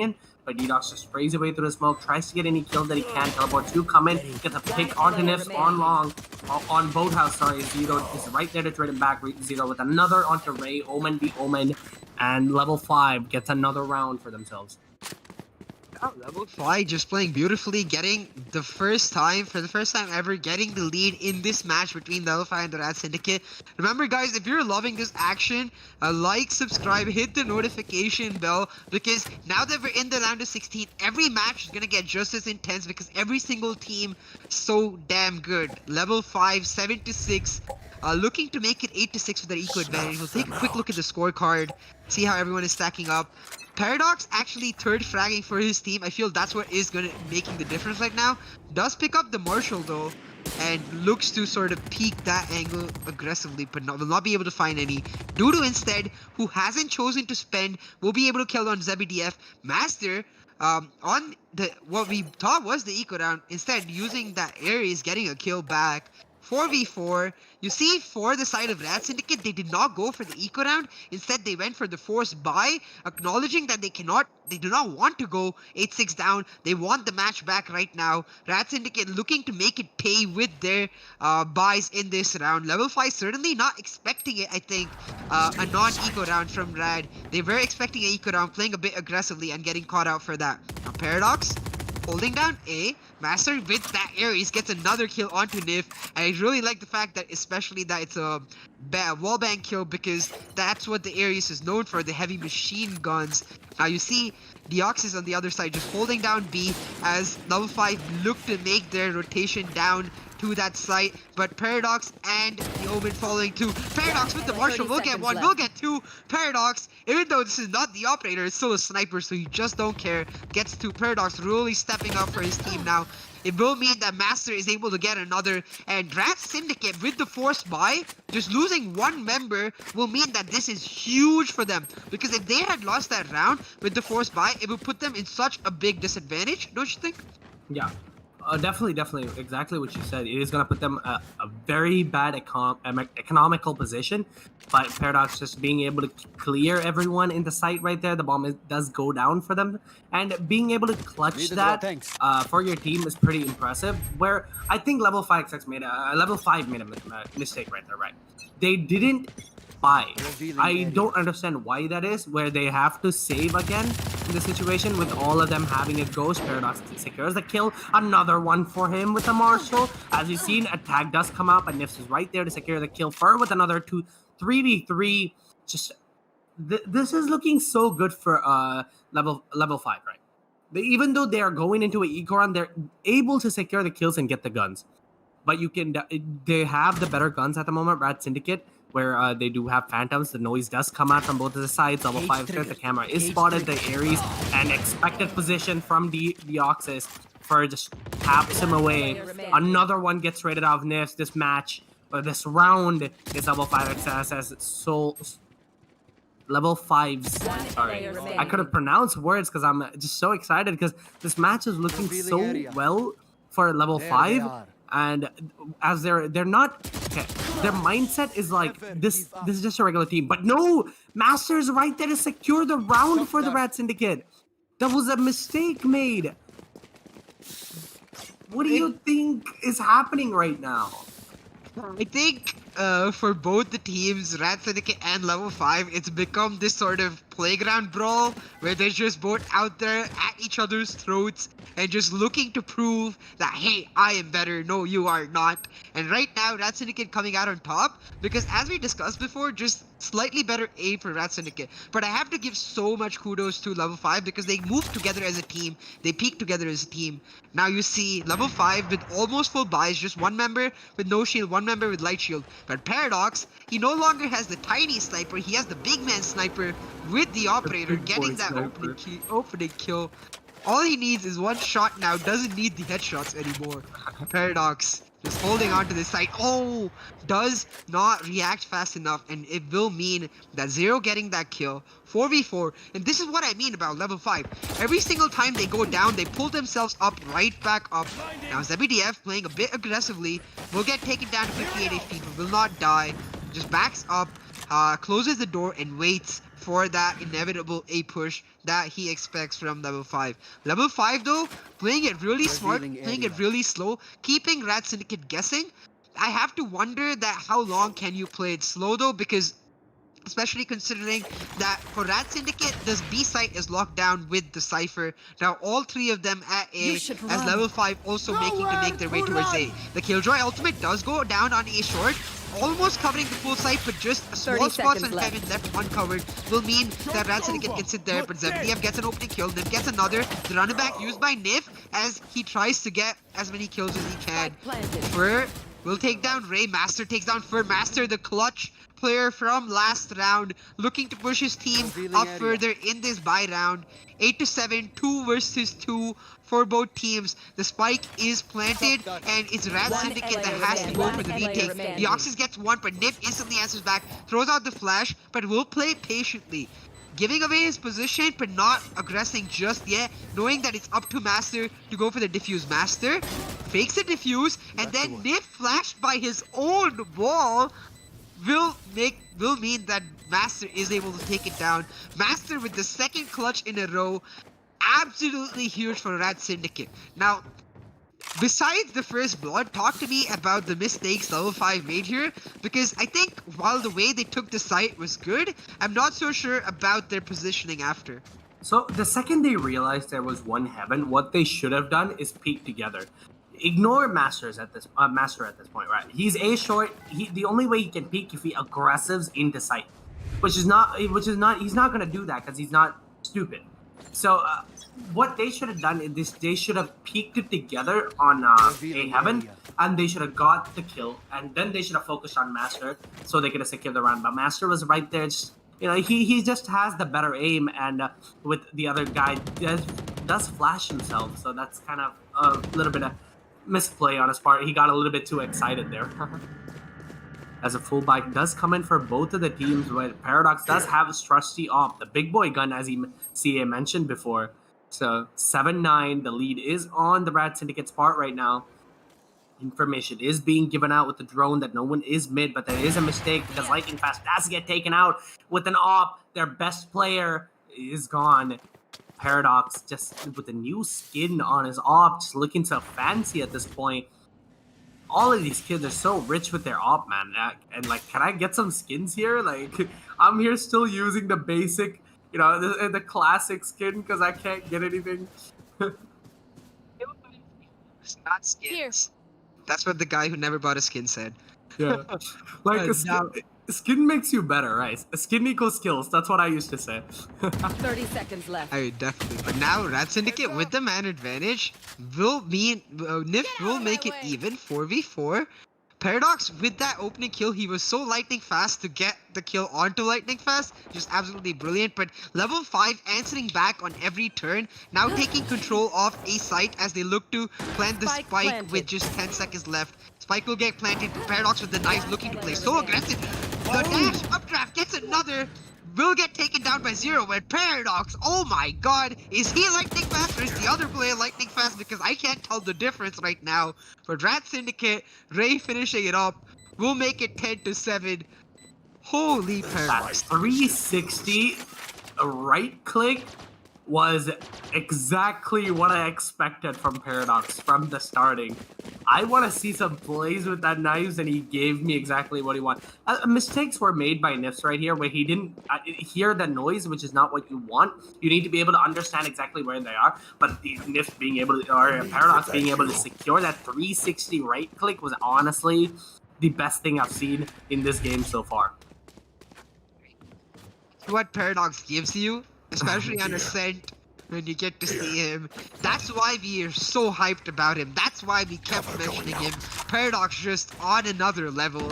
Absolutely starting to pop off now. You see ZBDF playing a bit too aggressive, trying to use his old fault line to peek. Dudu dodges it though and gets the kill. But Paradox will try to hold down the site with the operator as level 5 look to take control of A. A very different strategy to what they used before, and that's exactly what they needed. But Master taking them down will mean it's 4v4. Level 5, even though they have the spike planted, this is where it becomes important. This is where they need to prove themselves. Get the post plant lightning fast with the unconventional positioning using the updraft. Will take down Paradox. Now, Ray answers back as Nif answers back too. Nif with 2. And Master missing multiple shots, but Master will end up taking him down. Further answers back, and it will mean level 5 getting a round for themselves to make it 10-8. I will say, the RAD Syndicate, a top 10 team from the TEC Challenger Series 1. Level 5, a team we've never seen before at this stage, looking so damn good. So this is a team to watch out for, because the only direction they can progress as a team after this match is upward, in my opinion. You see though, RAD Syndicate, 10-8, looking to answer back every single time they've gone down. It looks so good. We'll take a quick look at the scorecard as both teams playing it slow. You see Nif and Zero leading the charge, Master and Paradox. Master absolutely popping off, looking like the MVP in this game. Nif though gets an opening kill onto Deoxys. Deoxys and on this side and ZBDF on the other looked a bit too aggressive on both rounds. So it is questionable when they make those kind of plays. But now, RAD Syndicate with not the full buy. Level 5 looking to answer back. Joke's over! You're dead! 5v4 for level 5 as they look to make a push onto B-side. Nif gets one, uses the running back to get a kill for himself. 5v3 right now as level 5 looking to answer push their momentum from last round forward. Paradox with just the Ares, does not have the full buy. Doesn't matter because his aim is still on point. Will get a kill onto Nif. Now gets the Vandal for himself, but has just 20 HP. Master with the Marshall looking to make some plays. 4v3 right now for level 5 as they look to make it 10-9. Can RAD Syndicate clutch through or can they not? We will see in a second. Level 5, they have control of site A. 4 gets one, 0 gets another. Means it's 4v1 for level 5. Level 5 looking to answer it back. Pull it that much closer. Level 5 giving us an absolutely entertaining match to watch with Paradox. This angle he's holding, not one we get to see as much. And staying in the spawn to peek through those railings and get that kill. Paradox will save the Vandal for himself, but level 5 will get the round win, make it 10-9 as they push forward. We'll take a quick look at the scorecard to see the state of the economy for both teams. Now, you see the operator for Lightning Fast and full buys for the RAD Syndicate. This round matters so much. This round, if level 5 is able to win, not only will they push to even, but they will also get a chance to get an eco advantage for themselves. So we'll see what they're able to do. Right now, you see level 5 with 4 members A and Nif lurking down mid. Nif lurking down B, looking to make his way towards mid. Nif, can he make an aggressive push, get a pick off onto mid? We will just see as the rest of his team just playing it slow, waiting on him. Now Paradox gets a kill onto Nif. It will not be Nif getting the first blood, instead Paradox doing so. 10-9. The RAD Syndicate with the first blood, looking to pull back. Every time level 5 answer back, so have RAD Syndicate. I think this test of their mettle, this test of their caliber, will make them better as a team. RAD Syndicate now looking to close out this match as it's 5v4. You see though, on the side of level 5, they're trying to push, still pushing to A, still adopting the same positions. Will go into A short, as Spur on the other side. Hunter's Fury comes out from Master, does get a tag, but will not get a kill for himself. Will delay the push just a little bit further. Still the man advantage for RAD Syndicate. Can they clutch through? We will find out. Paradox just holding down this angle, really sneakily getting into that corner, waiting for the rest of his team. But level 5, they've actually made their way onto B side. Rolling Thunder will hit nobody because level 5 is all the way down B, using the mid-market position to make their way into B. Ray has spotted it though, throws out the paranoia, trying to get a hit onto somebody. Gets one. Level 5 actually is going to be Lightning Fast getting one. Doodoo getting another. Ray answering back, but Zero getting another read. It's 3v2 for level 5. Just 14 seconds left. They need to get the spike down. Get 2 kills for themselves. 3v1. ZBDF on the other side of the map will mean that level 5 will be able to get the spike down right about now. 10-9. Level 5 looking to fight back, looking to answer back. Can ZBDF clutch? Has the fault line, has abilities for himself to use. Uses the seismic blast to clear out a corner just now. Will push Doodoo out of that corner, but it will not mean that he's able to get that gunfight, not reacting fast enough. Doodoo getting the kill. 10 to 10 to level 5 in that buy round will mean that they go into the next round looking to get a lead with their eco advantage. No, sorry, I had a little bit of technical difficulty there, but that I was watching and that was pretty impressive from level 5, I should say. And the 10-10 is exactly what they need to boost their confidence, and it's exactly what they have. One more round could possibly secure the confidence boost from level 5 level 5, especially because the RAD Syndicate is such a huge team and a such well-known name, and being able to beat that is gonna give you the name that you want, especially when you're a new team. Definitely. Level 5 looking to push themselves into the limelight now. Take down RAD Syndicate. Dudu with that aggressive peek will get a kill. ZBDF getting caught down in A short one too many times, don't you think? Yeah, he's getting caught way too many times. He needs to figure out a different position, or at least have a backup. I would say to trade the Paradox trying to get the gun. I think he is going to go for the aggressive peek here, but he does move, but the turret being in the same spot over and over again, at this point I think they realized exactly where the turret is, so he just does not want to peek and give the information away. Ray does have a chance to get one, but no, misses a couple of shots onto Nif there, but does pick up their entry fragger, which is lightning fast, but they depend on Master is right there with the Ares, just picking away these people. The confidence goes down. Fur left in a 1v3 situation. Fur with one on the Masters. 1v2. Recon Ball does come in and a wall bang through spray, or sprayed through wall bang. Sorry, I lost my words there. Fur with another onto Paradox. 1v3. 50 HP. Spike is being picked up and knows exactly where the other player is, I think. Hopefully does not make a mistake here. Yoxi does have one gun, but no, he still secures it.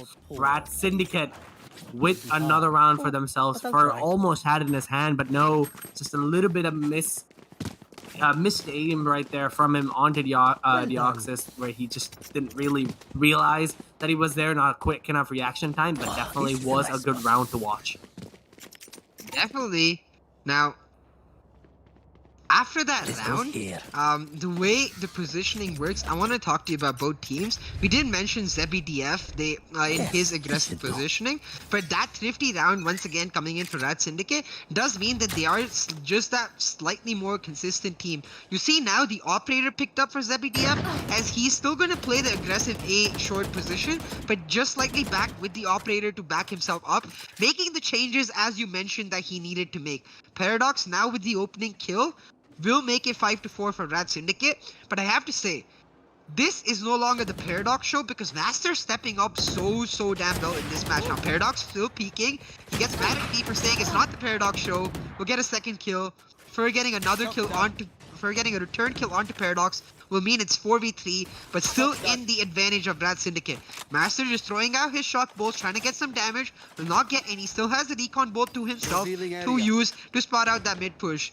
Uses the bounce and will get some information, but not before it's destroyed. Ray gets a kill onto Nif in the B side area in mid. Now, 4v2 for RAD Syndicate. RAD Syndicate looking so strong. Every time they have gone down, they have pulled back. This test of their caliber, exactly what they needed going further. The recon drone does spot out the trap wire and will give a free move by Dudu into mid. 2 versus 4, Dudu and the Sova on the side of level 5 versus RAD Syndicate. Can they move through? Dudu making his way into mid through the dark cover. Ray takes him down instantly. Now just for left, Ray predicts it, hears it, and will be able to get his third of the round. Ray stepping up huge to make it 12-10. Match point for RAD Syndicate. Definitely level 5 should be scared at the moment. If they do want to win, they have to take it to OT. And if you do take it to OT, you definitely saw how RAD Syndicate was on the attacking side. And they should definitely be scared. But don't get me wrong, level 5 was pretty good on defense, but just not as much as, you know, RAD Syndicate. They did secure 6x6, right? So they both had 6 rounds. So the level 5 should definitely be on the watch out for an OT if they do go. Or Ray just trying to aggressive peek mid, but Paradox holding his plates right there.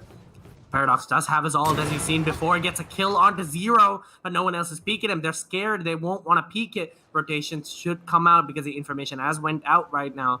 Recon almost got a kill right there, but no! An insane flick, that was a wrist flick, but Nift is right there to pick up those 2 headshots, securing a 3v3 for level 5 and RAD Syndicate.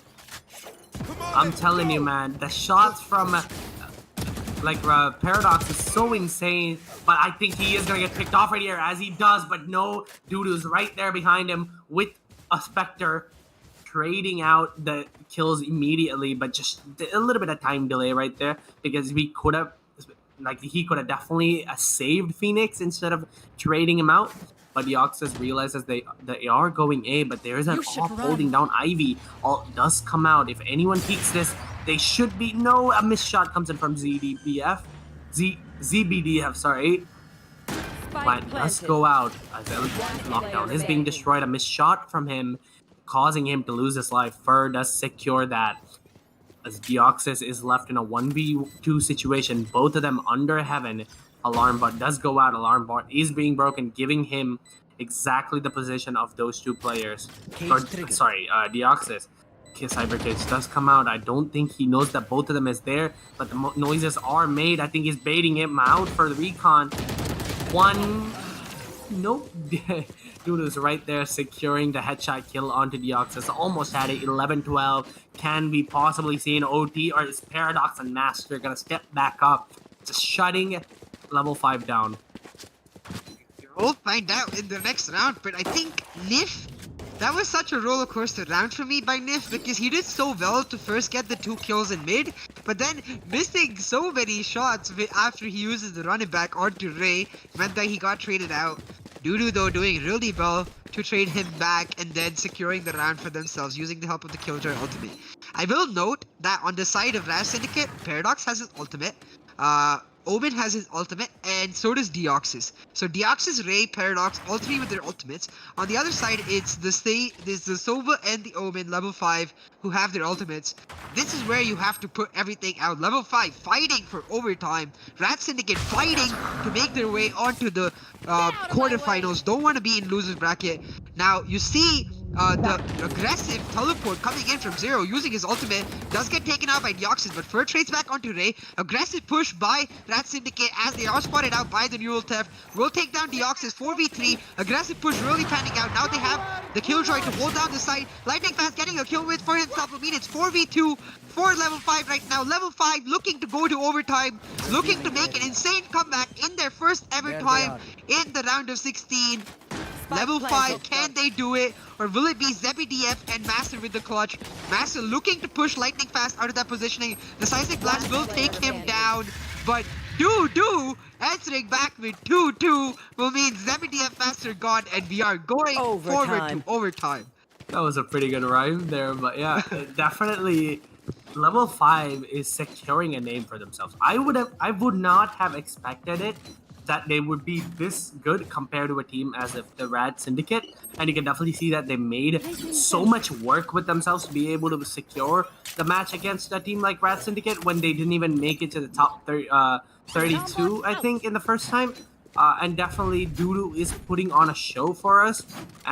With everyone on level 5 right now, Nif, Dudu, or Lightning Fast, everyone on their team is so consistent with each other and they play it so well. Overtime does come out. This is where the RAD Syndicate shined at the starting. So if they don't make any mistakes, Lightning Fast does have an ult, but prefers to keep his shield more than his abilities. No abilities for him. Gets a kill onto Paradox, which means it is a man advantage for level 5 at the moment. Ray does try to peek out anyone mid. Pre-fires an angle. Pre-fires more. I think almost got a tag there, but just a couple. He was behind the wall, so he didn't really get that kill right here. Lightning Fast rotating to A because, and look at the stack of. Do you see the stack of Killjoy utilities on A on the minimap? I am scared. I'm scared of the massacre that will happen if the RAD Syndicate does go there. As the spike is with Ray still on mid, can they clutch it? They're playing it so slow, CA. They're playing it way too slow, don't you think? I think that they definitely could have used the fact that they have the man advantage to push. but all of Killjoy's ultimate abilities now baited out will mean that RAD Syndicate making their way towards A, and level 5 calling the same. Zero though, that gets a kill onto an aggressive ZBDF. Deox is getting 2 for himself as Doodle 30 answers seconds back left. onto Master. 3v2 right now, still in the favor of level 5, but RAD Syndicate planting the spike, taking control of the site. Can they hold on? 2v3, RAD Syndicate is just Deoxys and Ray. All 3 members on Rafters, though. This could be the downfall of level 5. All 3 moving together, but peeking together. Deoxys gets 1, but he answers back onto 4 immediately. Fur gets a second onto Ray. I don't mind multiple members going through the same angle if they go at it like that together, knowing that they have the man advantage. They're not afraid of trading out kills for themselves since they mathematically come out on top every single time. Yeah, you can definitely see the the Match motivation point. from the RAD Syndicate part falling. The support they had from their teams is just like falling off, right? Paradox being picked off that fast is, at the starting is not what you want to see, and Paradox being picked off every time, right? Every time Paradox peak, the RAD Syndicate lose the round. And Fur, as I said, level 5, every single one of the members on their team is putting every bit of effort that they can. They're not going down without a fight, and they won't go down without a fight. If they do win this, it is another a match for level 5. So, and this is the first time in round 16 for them, and being able to secure a spot in the round 8 the first time is so such a confidence boost for themselves being able to do that. Paradox is not getting picked off the first time this time, as RAD Syndicate or Lightning Fast does pick off Deoxys from RAD Syndicate as Ray gets sprayed away. A man advantage for level 5 if he doesn't trade this Nifs with another 3v5, sorry, for level 5. Master's right there to trade him back. Gets 1, almost gets the 2, but Phoenix is very low. Paradox is right there with a classic, secures a kill. So Recon Bull goes out, try to pick out anyone they can. 3v3, 0 with another 1, 3v2, Masters and Paradox, the Masters off their team. The bomb does go to A with a little fake coming in from Doodles. Gets a kill on the Paradox. 1v3. Master, you've seen him clutch. This is the most important round of all for the RAD Syndicate. If they do clutch this would be an insane moment for RAD Syndicate. But if they don't, it's an insane moment for level 5. The same positions coming in from both of the teams. But no, level 5 secures the win against the RAD Syndicate. Moving them to the next round, top 8, while RAD Syndicate still has a chance at the lower bracket. But that was an insane game from level 5, don't you think? I mean, I have no words for how good this team has become, because I'm gonna name. We talk a lot about like how a team should take their experiences from one series and come to the next and become better for it. This is the story that we talk about. Level 5 from series 1 becoming so much better. Even though Master and Paradox are top of the chart, the next 5 members all from level 5 bringing together their teamwork and just holding on. Absolutely brilliant plays by level 5, moving on to the quarterfinals in their first ever showing in this top half of the bracket. Keeping their double elimination chances alive as they look to get upset after upset. But as I was saying, I'm going to call every single team that makes their way onto the next series and improves the level 5 way. So definitely something for level 5 to be proud of. RAD Syndicate though, they're not out just yet. They are going down to the losers bracket. What do you think went wrong for RAD? RAD, okay. What went wrong is that they got a little bit too aggressive on their part. Didn't matter if Paradox wanted to peek and try to get a quick kill. Being able to peek plates without a backup or being able to trade it's kind of like a mistake from Paradox's part. But RAD Syndicate definitely did put up a fight, but level 5 was just better at the moment. But they still have a chance, and you can see that Master had 17 assists. That's the most I've ever seen in my entire life of casting or playing Valorant. So that's pretty insane from Masters right there. And the entire team of RAD Syndicate, they definitely worked together, worked well. But level 5, just being able to out-aim them in certain situations, Lightning Fast being the better opper against Paradox, definitely secure the round for them. We definitely did see a very well placed. But let's go back to AMD's Relive the Moment, and let's see what exactly happened.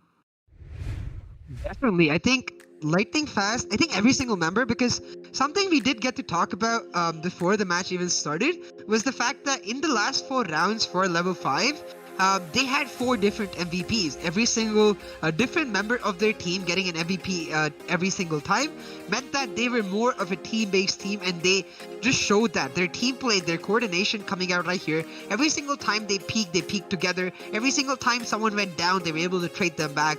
Getting the win against RAD Syndicate on what many consider the RAD Syndicate's home map.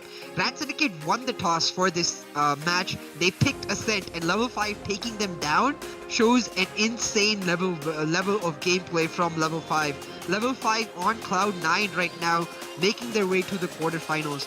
About RAD Syndicate, I definitely agree. I think we didn't have as much of a showing from ZebDF as you expect. I believe he is like one of the leaders of the team, and to be caught out so many times as one of the leaders of a team, definitely not ZebDF's day, but that's okay because they will be going to the losers bracket.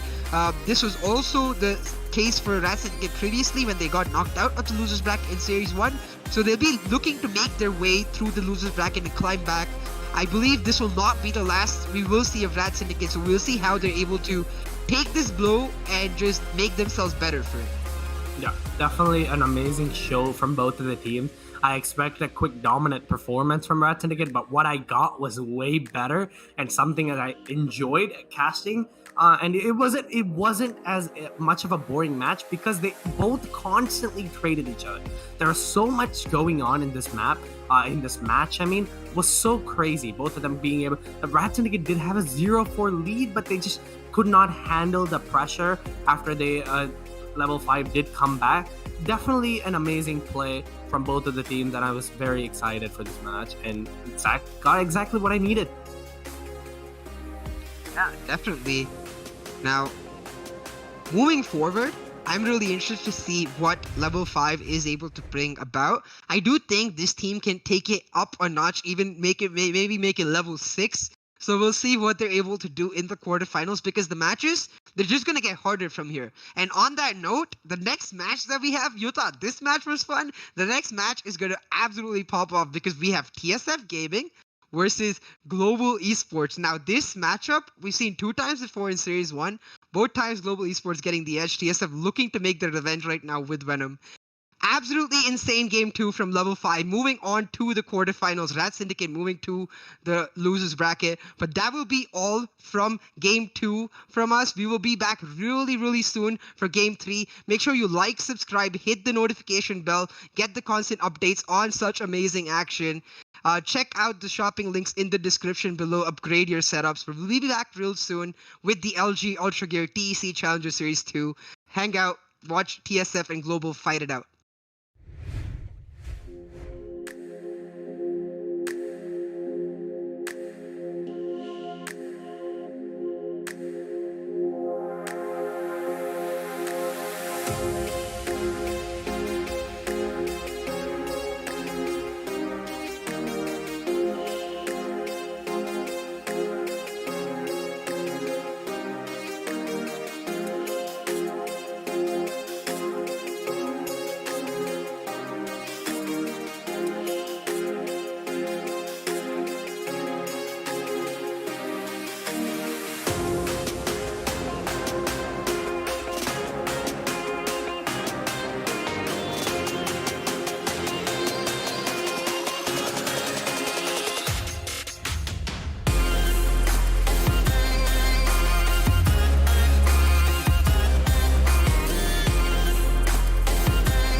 I'm running out of time, every day goes by so fast. And every moment counts, baby, I don't wanna miss a thing. We can sleep under the stars, we can sleep under the stars, or hang out in hotel bars, driving somewhere in your car. We can sleep under the stars, we can sleep under the stars, under the stars.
Numerous forces aimed at the Earth.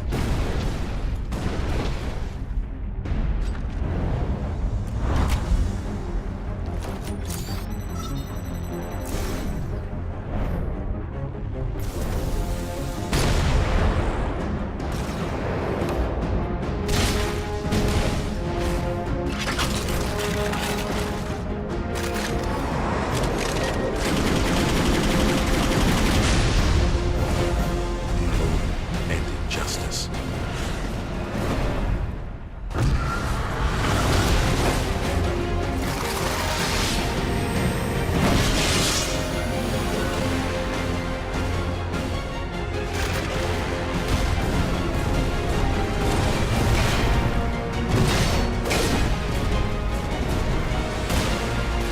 Let the glorious battle begin.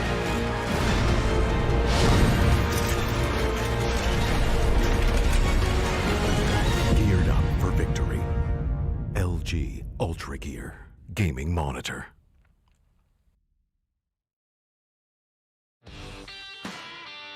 I never want to make compromises when I play. I need every FPS I can take to perform at my peak. For myself, for my team, as well as for my viewers. Streaming always used to present me with a choice, either FPS or stream quality. I no longer have to make that decision thanks to AMD's 3rd generation Ryzen processors. Now my viewers get to see my gameplay smoothly. Ever since joining the team in 2018, AMD's partnership with Fnatic has given us the latest computer tech to help our performance. 3rd generation Ryzen is now the pinnacle of multi-threaded processor performance, and it's a big step up from everything else I've used before. AMD have listened to our feedback to make sure they make the best products possible so that we can simultaneously play as well as stream at the best setting. That's why I use AMD's 3rd generation Ryzen processors.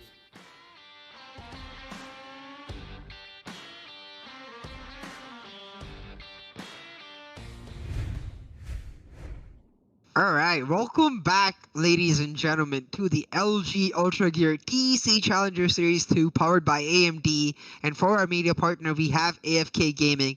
I'm CA, your host and caster, joined by Praniti, caster and analyst, and we are back with an amazing Game 3. The final game of the day, but it is definitely not one to disappoint between TSF Gaming and Global Esports. Right off the bat, Praniti, let's talk about the map choice. TSF, they won the toss and chose Split. Now, in Series 1, we talked a lot about how Global Esports, formerly known as God Squad, were so damn comfortable on Split. TSF 2-0 down in this particular matchup, taking the challenge right to Global Esports on what they might be considered a comfortable map for them. What do you feel about that? Yeah, definitely. I would say that TSF's also a strong map is Split, but Global being the better team, I would say, like where their caliber is a tiny bit better, and them being like them taking the fight to Global Esports is a little bit, ballsy, I would say.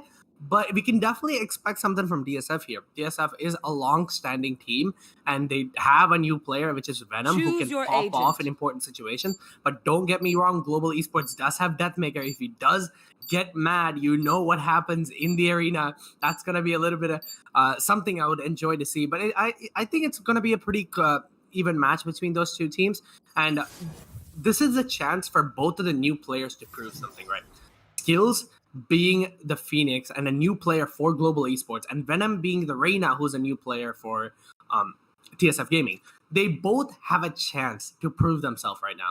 They both are going head-to-head to see who's the better player. Yeah, I mean, we've seen from both of them extremely aggressive gameplay. So Venom and Skills, for them, they're going to be like, guys, you old people, forget about the past. We're looking to the future. Venom looking to carry TSF into a new era where they're not just comfortable with that 3rd place anymore. They want to make their way into grand finals. And for Skills, he's making his way into a roster that plays 2nd in Series 1, looking to take Velocity off their perch. Both of these teams are going to be looked at by Velocity right right now, looking at their competition. So both of them definitely need to step up. On split, where the matchup is completely split up between these two, we've talked about how it's so comfortable for either. Anything could happen. What about agent picks? What are you expecting? Any sort of surprises that could come out from either team? A standard pick for TSF, right? You would see that they pick a Cypher, they would pick a Breach, they would pick a Raze, and they pick a Omen and a Sova. I'm guessing. So that's like the main thing. We can definitely see a switch between Cypher to Killjoy, which is definitely an exciting switch. And whoever the player that plays Cypher for both of the teams should potentially see a Killjoy on their team. And if they do, that's going to be pretty interesting on how they're going to be able to retake, which means it's an easy falling back and then using your Killjoy ult to just go in to get the site. So I'm very excited for both of these teams, and I'm excited what they bring on. And TSF being the third place, and Global Esports being the second, also known as God Squad in the first series. This is a second and third place match, and we've seen this match before. I'm excited who's gonna come out on top here. I'm not gonna lie. Definitely, both of these teams vying for their place. Both of these teams familiar names, and after an exciting match 1, we're setting up for just as exciting match 3. Remember to like, subscribe, hit the notification bell, because that's the best way you can keep up with the streams, get constant updates. We are in the round of 16 upper bracket. Either of these teams, if they lose, they will go down to the lower bracket and instantly become a fear to every single team in the lower bracket at that point.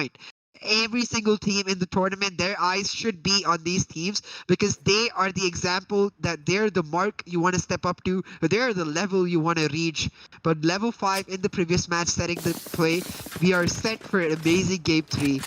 Something you mentioned about the switch up coming from Cypher to Killjoy, perhaps, I'm really interested about, because going into the match, we will see that it's actually the Cypher of both teams, and this is what I was saying. I think both the teams really comfortable on the Cyphers, particularly Veerabhadra. His Cypher has been so on point. But for Venom, we see the standard Reyna pick coming out, one of his favorite picks. On the other side for TSF Gaming, I believe for Global Esports, it is going to be Deathmaker on his standard Jet.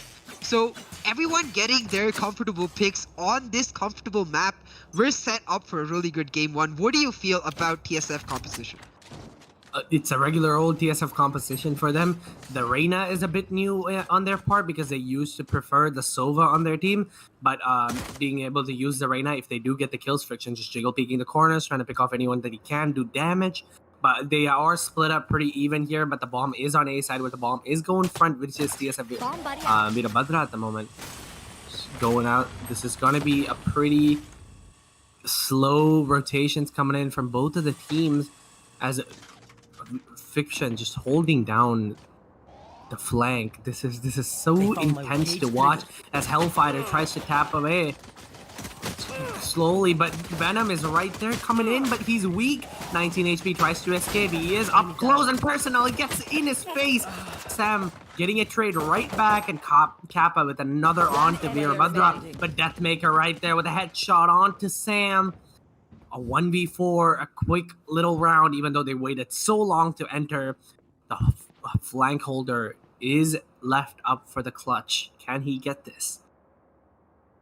30 seconds left against 4 members of God Squad. Deathmaker, just stepping into his comfort zone instantly with that first blood in this round. This should be an easy win for Global Esports. Now you see Deathmaker get the 3k onto Friction. It will mean that he could go for the Vandal next round, or perhaps save for the Operator to come in the 3rd round. We will find out. But Global Esports right off the bat on the defensive side, looking really, really good right now. See what they're able to pull through. In terms of compositions, it's just a difference of the Raze versus the Reyna. So just both duelists, just different types of duelists. We'll see what they're able to accomplish. Raze with a bit more explosive firepower, and Reyna with the flash.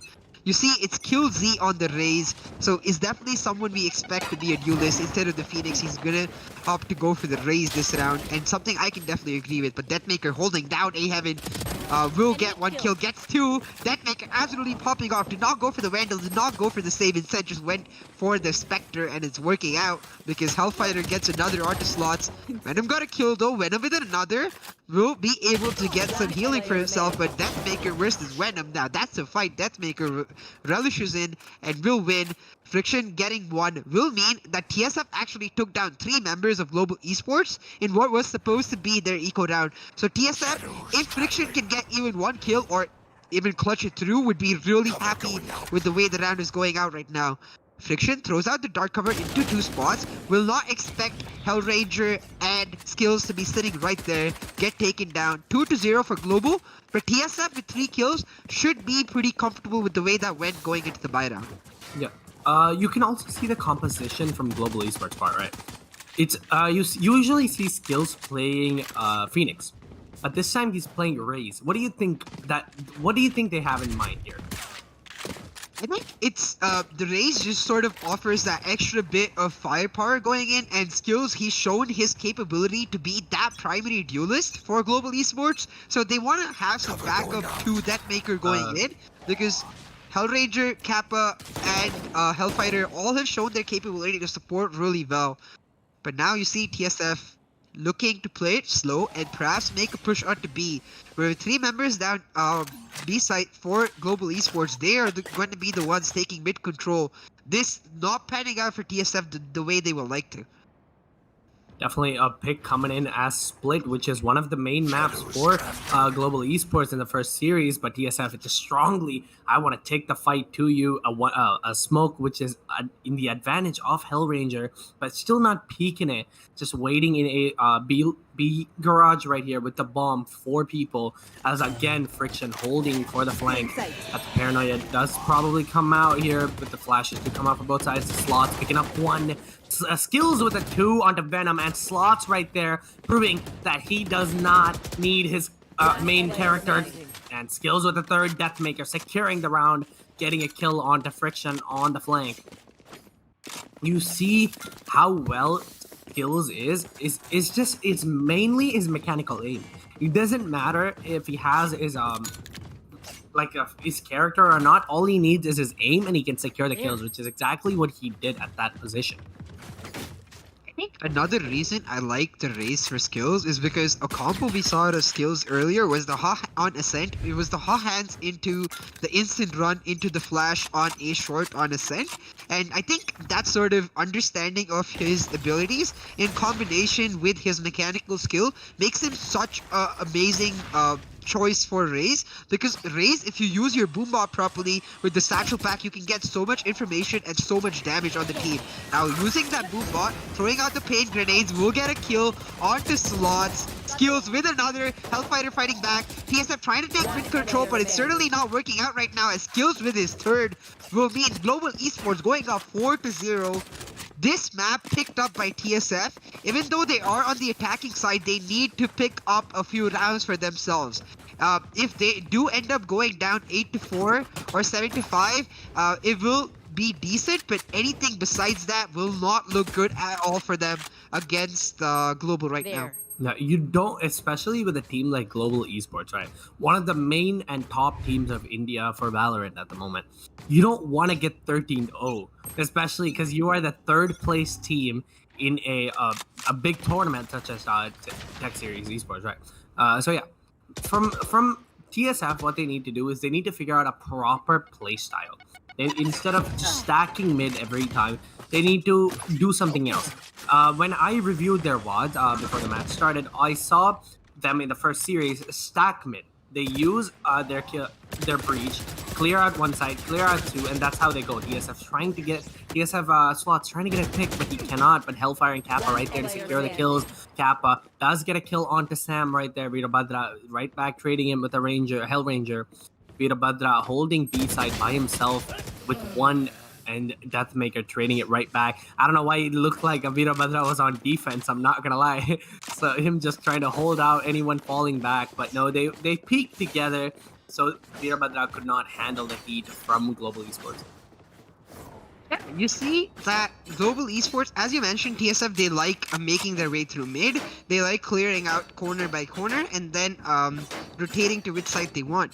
you see that Global Esports, they've done the exact same research we have, and they know that too, because every single round, they fight aggressively for mid control, not wanting to give it up, and that's why most rounds are decided for that team. The Raze, I think, comes in so good for that, because mid on split, such a narrow place, you're able to use the ping grenades and the boom bots so well. Now you see TSF splitting up as Slots aggressively makes his way onto the underpass. Will not find a kill onto Hellfighter. Instead, it'll be Hellfighter taking him down, meaning it's 5v4 once again for Global Esports. 5-0 Global Esports, looking to absolutely rain on TSF's parade and just take them down, prove that they are indeed the better team, as they already have in Series 1. Now, Netmaker's so aggressive, pushing so hard, we'll get 1, we'll get 2 for his 3k, but will get taken down by Veerabhadra in turn. This was the eco round for TSF, but at this point, it does not matter if you're able to save or not, because Global Esports 6-0, they are going to be extremely happy with the way this match is going. Every round moving forward now is a free round for them. TSF just not looking up to par, and Venom completely disappearing from the limelight right now, not being able to step up to the plate. Yeah, so we definitely expected him to put on a show for TSF Gaming, being the new player for his team, as I talked before, putting a show and showing us that he belongs in TSF.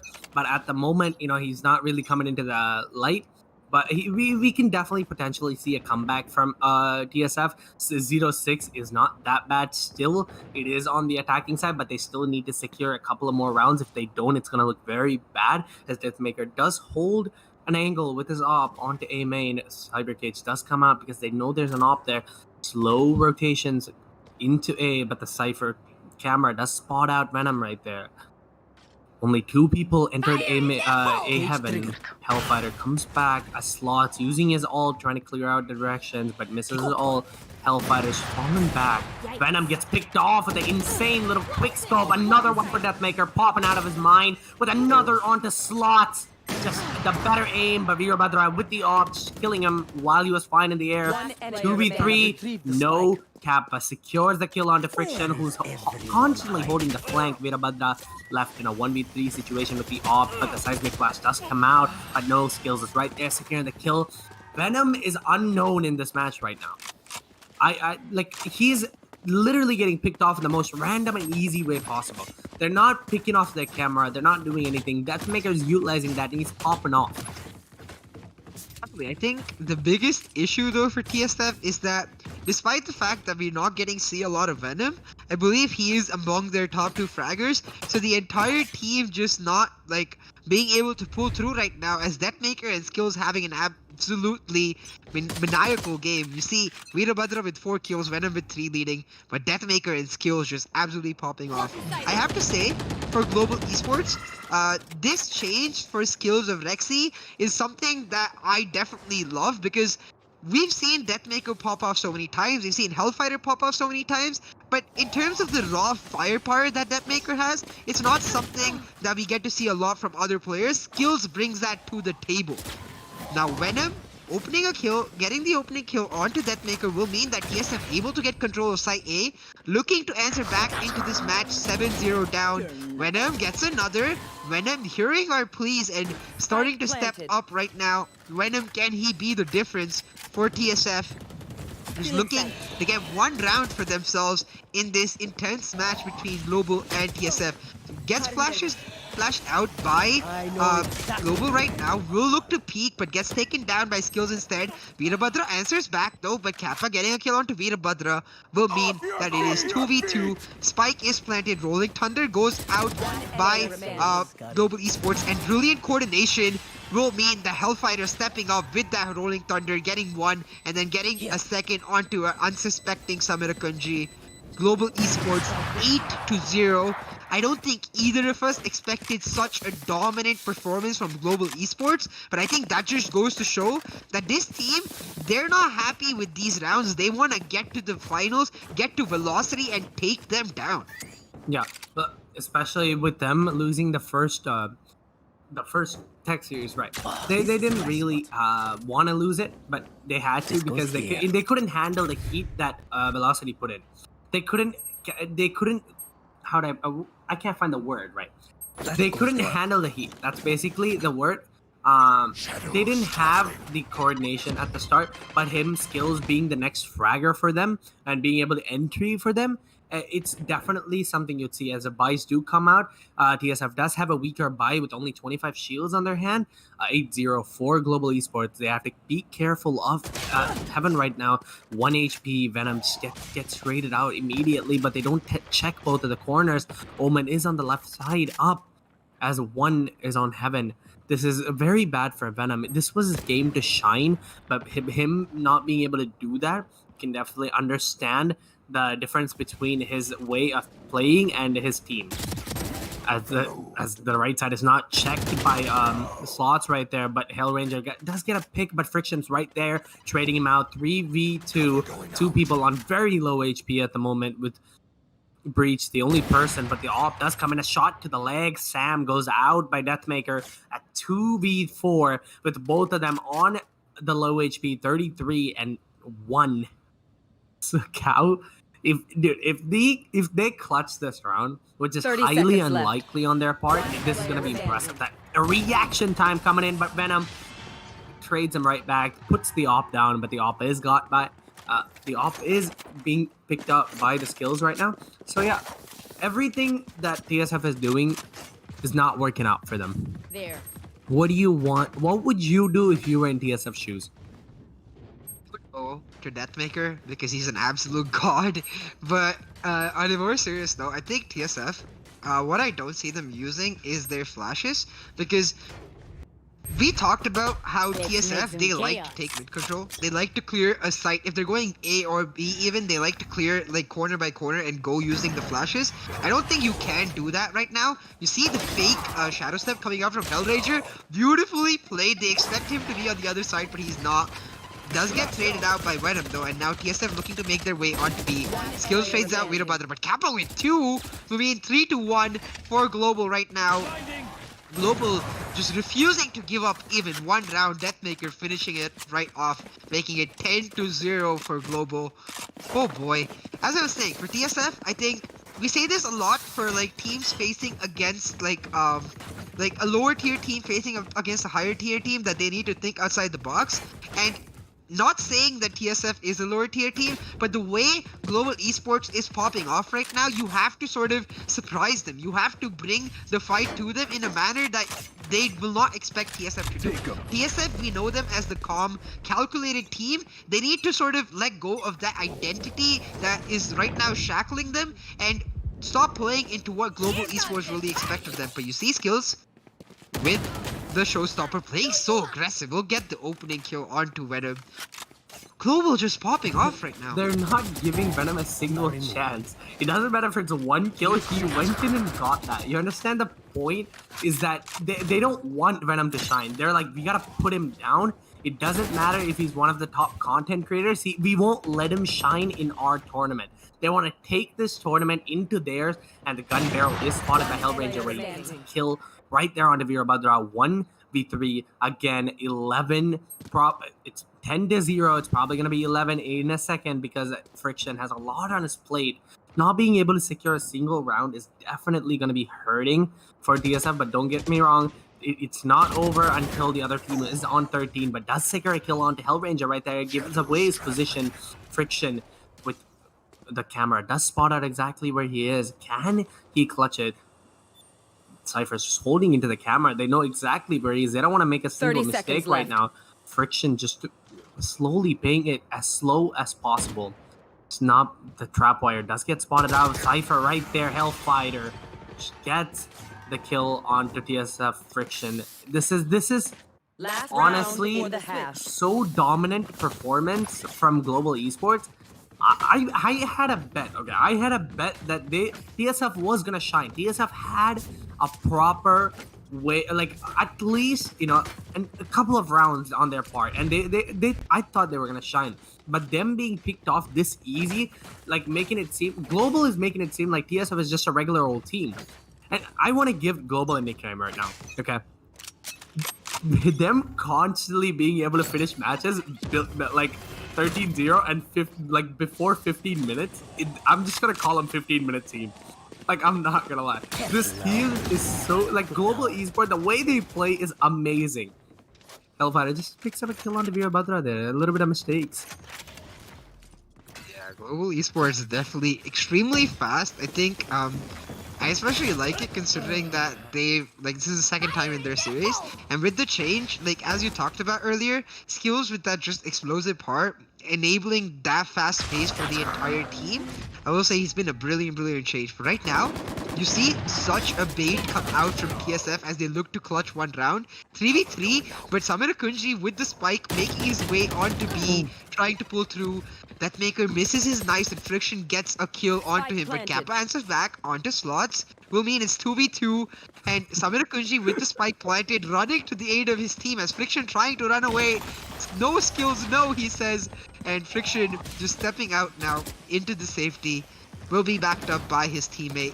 TSF Gaming in the last round of their attacking half, looking to pull back something, looking to get something done, but Kappa is like, nope. Gets one kill onto Friction, 1v2, just Samira Kunji, the captain of TSF Gaming. Skills is just like, let me show you how it's done, bro.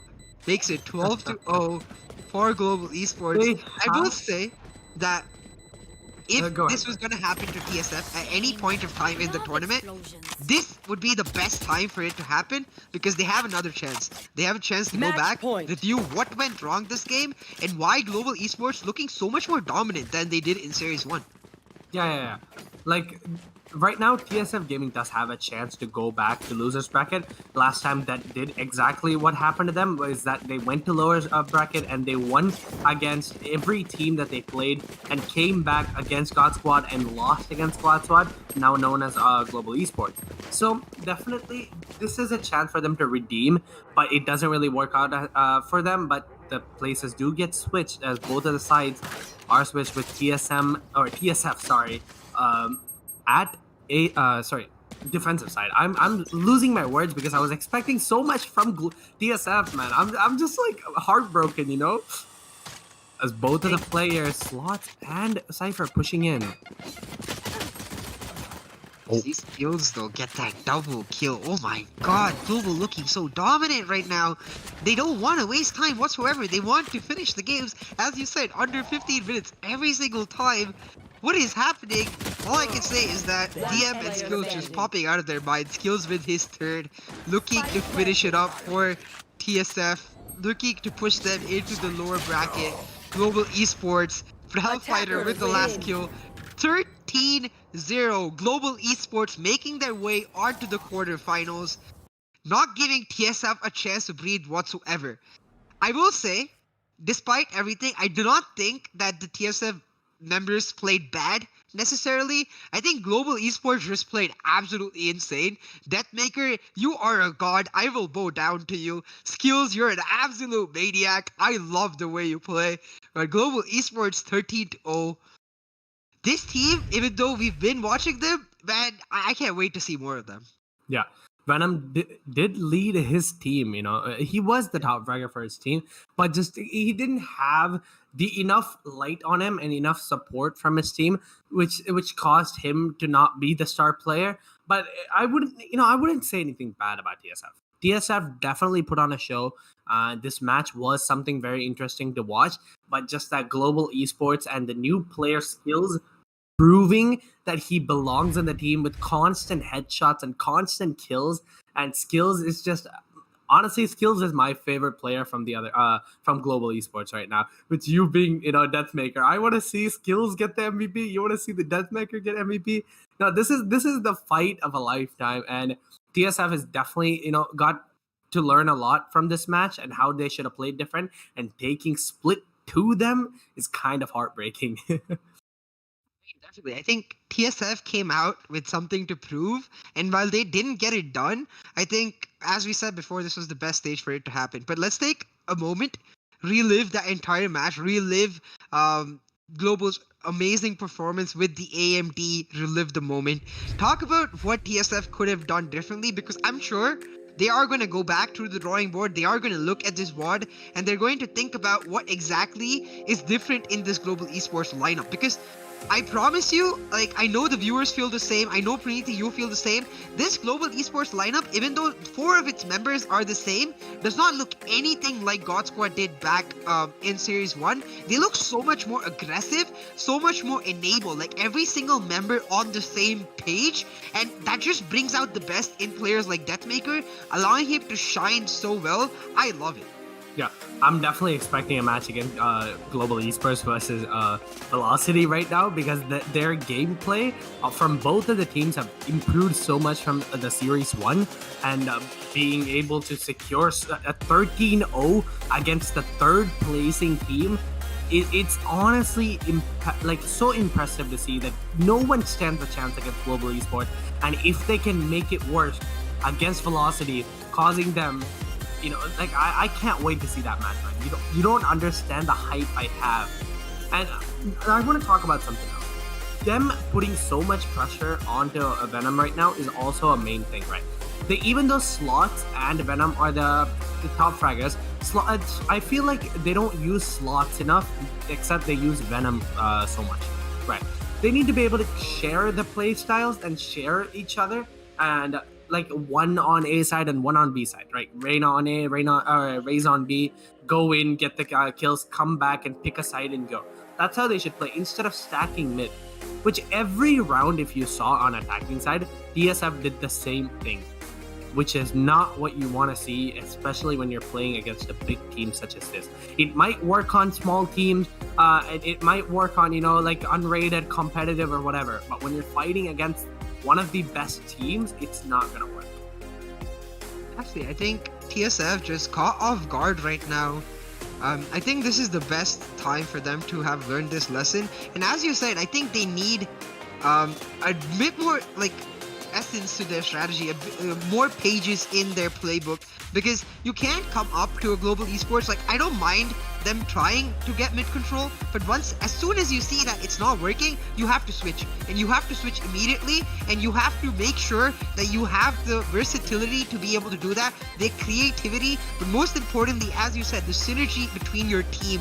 Like the Slots Venom mismatch in terms of like not sharing enough of the duelist power definitely coming out, because you see Deathmaker and Skills, now that those two duelists, they vibe with each other, they go on full god mode, and they're able to pick up so many kills. So TSF definitely they have stuff to pick up, but I believe in TSF. This is the 3rd place team from Series 1 we are talking about. I do think they will come back with a vengeance, and they will be better off for the way this match happened. So TSF, we will definitely see them. We did mention earlier that whichever team loses this match, they will become a menace in the lower bracket. Every single team just fearing them. So TSF, they have to make their way to the lower bracket, prove themselves to come back. This was their journey in the Series 1 itself as well, when they made their way to the 3rd position. Now it's a question of, can they make their way to the lower bracket all the way to the grand finals? We'll see what TSF are able to do, but Global Esports, congratulations on making it to the quarterfinals of the LG Ultragear TEC Challenger Series. Now, that was game 3 for us, and that was the final game of the day, unfortunately, but that was an amazing set of 3 games that we got today. So make sure that you like, share, and hit the notification bell, and subscribe as well. Make sure you're able to get those constant updates for yourselves. We will be going off now, but we will be back tomorrow. And in the meantime, if you want to get some shopping done, make sure you check out the links in the description below. But I'm CA, your host and caster for the day. I was joined by Praniti for the casting and the analysis, and we had an amazing time. I'm sure you did as well. This was the LG Ultragear TEC Challenger Series 2, powered by AMD, and with AFK Gaming as our media partner. Signing off for today. See you tomorrow. See you soon.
I'm running out of time, every day goes by so fast.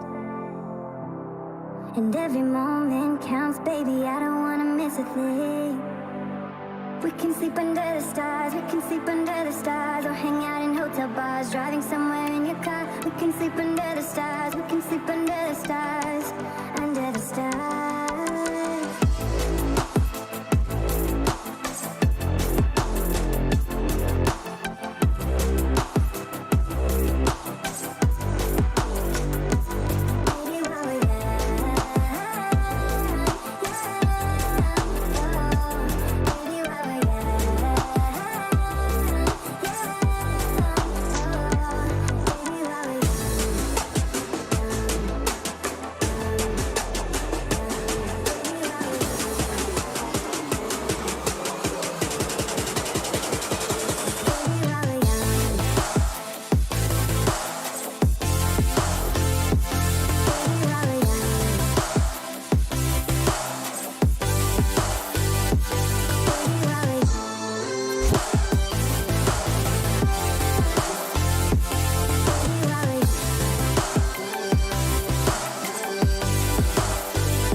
The most of this night, come on baby, take my hand.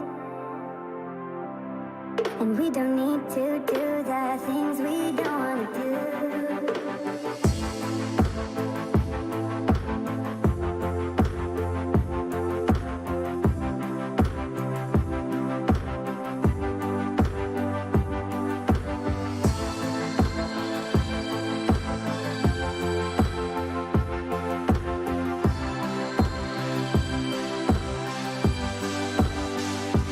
Baby, while we're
I'm running out of time, every day goes by so fast. And every moment counts, baby, I don't wanna miss a thing.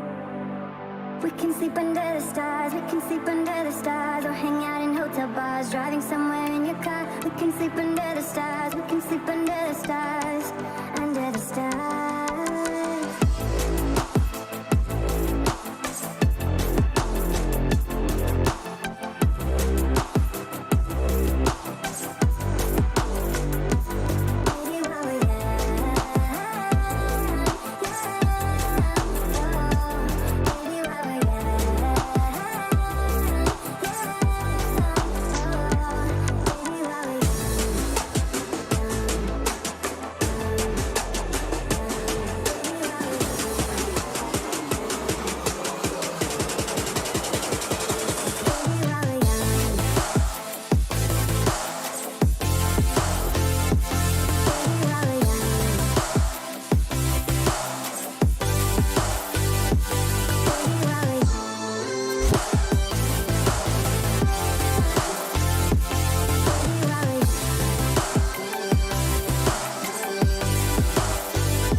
Let's make the most of this night. Come on, baby, take my hand.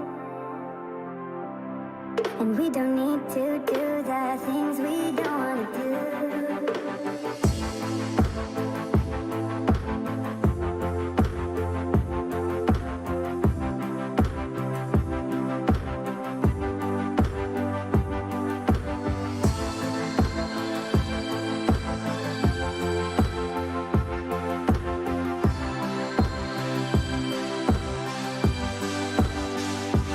Baby, while we're young,